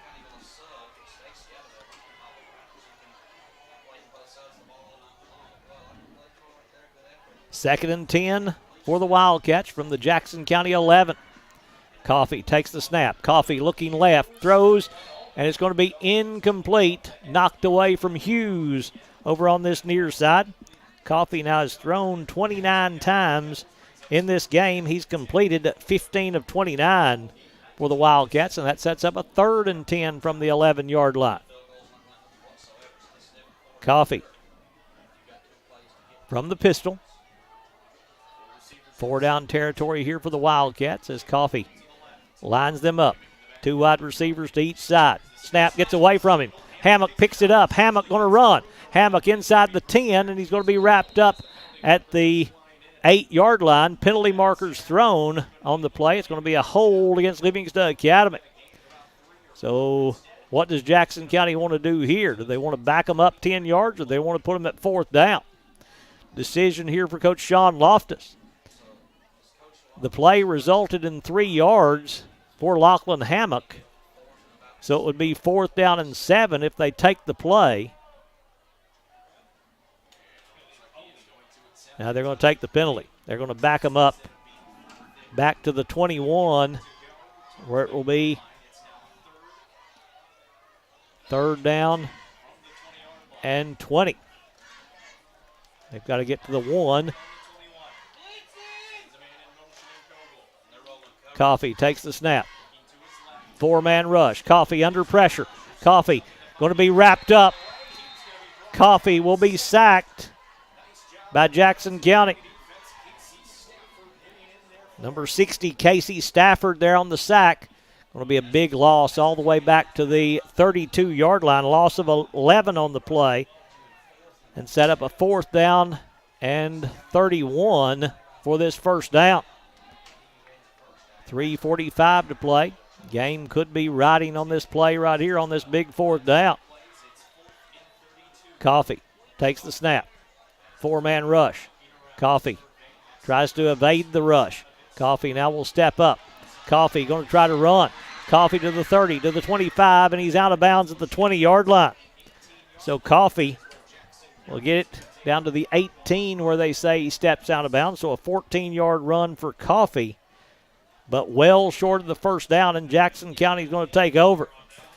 Nowhere to throw downfield. Jackson County rushed forward, dropped 7 into coverage, and just had everyone blanketed downfield. Coffee tried to run for it, couldn't pick up the 1st down, and now the Blue Devils will take over at the 18-yard line. So Jackson County, a big defensive stand, and it was helped by that holding penalty, and right now an official timeout going to be taken. Jackson County's got a player down on the field. That may be Arroyo down there on the ground for the Blue Devils. 3:25 to play in the 4th quarter. Jackson County leading 19-7 over Livingston Academy. We'll take this opportunity to ask you to go to our Overton Events YouTube page. Subscribe to our channel. It costs you absolutely nothing to subscribe to our YouTube page. Just helps us grow our channel. If you appreciate being able to see these events live here on Overton Events and on Twin Lakes Television Channel 951 and on our many other social media platforms, then go help us out by subscribing to that page and help us grow the channel. We would really appreciate that. That is Arroyo. They're going to help to the sideline. Jackson County going to use a timeout to talk about this, because if they can take long enough to get him back on the field, he's a key cog in this offense for the Blue Devils. I don't know if he can come out for 1st down, but if they can use this timeout, they might be able to get him out there for 2nd down. So it's 1st and 10 for the Blue Devils after holding Livingston on 4th down. Wildcats had it inside the 15-yard line, but a holding penalty kind of backed them up, and they couldn't recover from it, and Jackson County takes over. Blue Devils from their own 18-yard line. Stacy from the pistol. Arroyo is back out there for Jackson County. Stacy will take the snap. He'll hand off to Arroyo.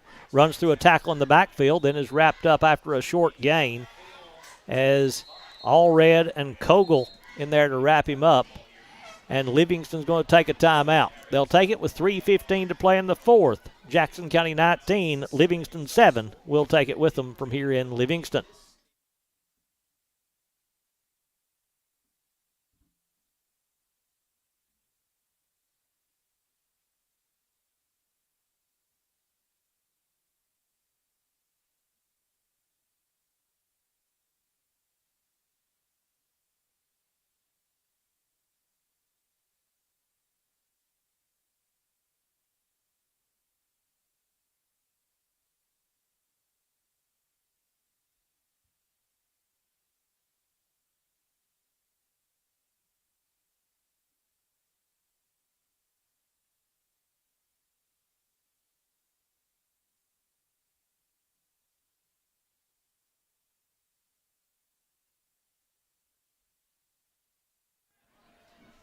Second down and 6 facing Jackson County.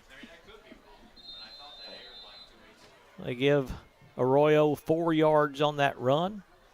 Hard running back for Jackson County. And this offensive line, they have done an excellent job in the second half for the Blue Devils, opening holes for Arroyo.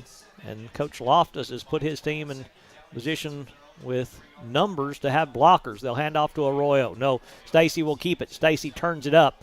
Short gain on the play this time for Hayden Stacy as the Wildcats over there to wrap him up after a gain of about 3 on the play. That's all red in there to make the stop. Give him 4 yards on the run. And it's 3rd and 2 now for the Blue Devil offense. Livingston 2 timeouts left. They don't use one here. Clock continues to run with 2:45 to play in the fourth quarter. Big third down here for this Livingston defense to try to get off the field here, trailing by 12. Jackson County going to go with that power formation again with those 3 running backs in the backfield to lead Stacy. Stacy will take the snap. He'll run that way. Stacy runs through a tackler. Geist is going to wrap him up, but not before he picks up 5 yards and a first down for the Blue Devils. And it's going to be hard for Livingston to come back now as that's 60 yards on the ground for Hayden and Stacy. First down number 7 here in the second half for the Blue Devils. They'll pick it up as we approach 2 minutes to play here in the fourth quarter. Still 2 timeouts left for the Wildcats. Jackson County breaks the huddle. Arroyo in the pistol behind Stacy.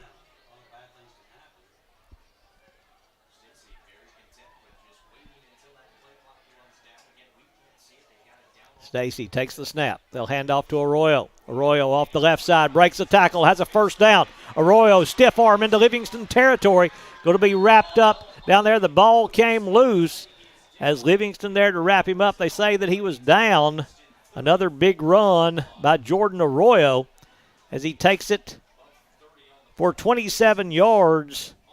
We've got him with 170 yards on the night now for the Blue Devils and 8 first downs now for Jackson County.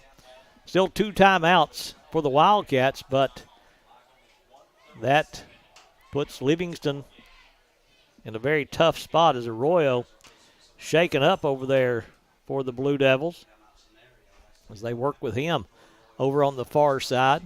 Certainly hope he is not injured for Jackson County. He has had a huge second half, had 17 yards at halftime. We've got him with 170 now to lead the Blue Devils in this comeback as they lead 19-7 over Livingston Academy.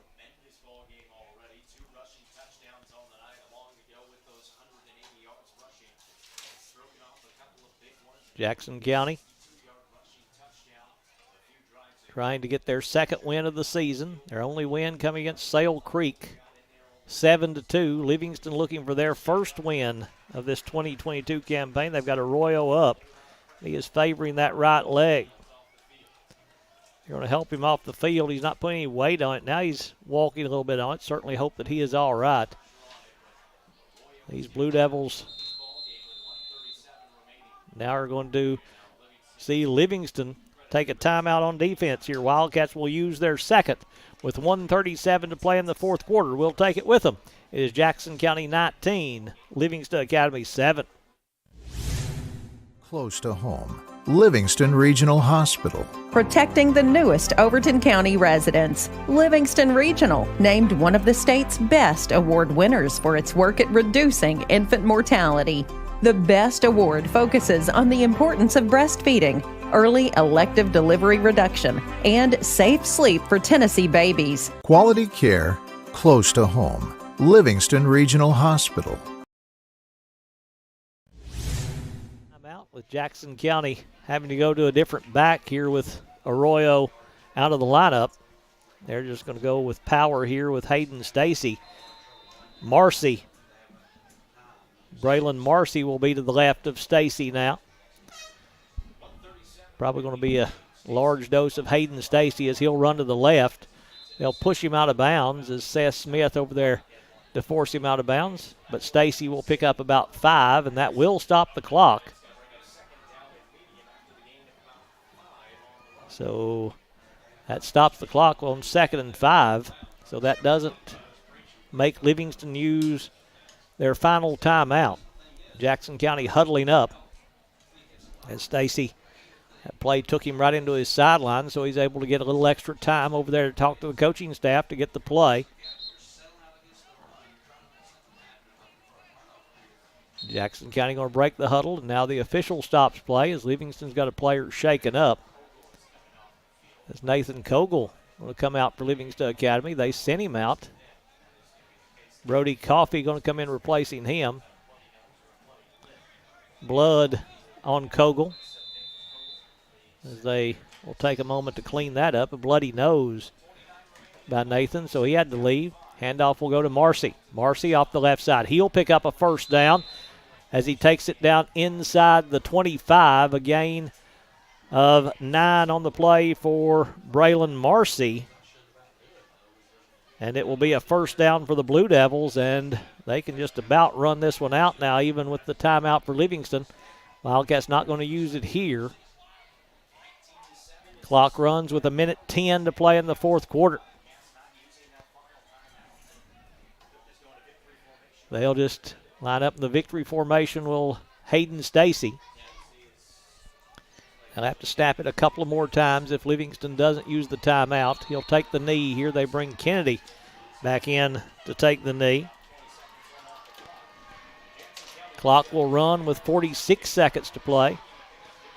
So they're going to have to snap it one more time, and the Blue Devils going to get out of here with win number 2 in this 2022 campaign. They're going to go to 2-4. Livingston Academy going to drop to 0-6 in this season.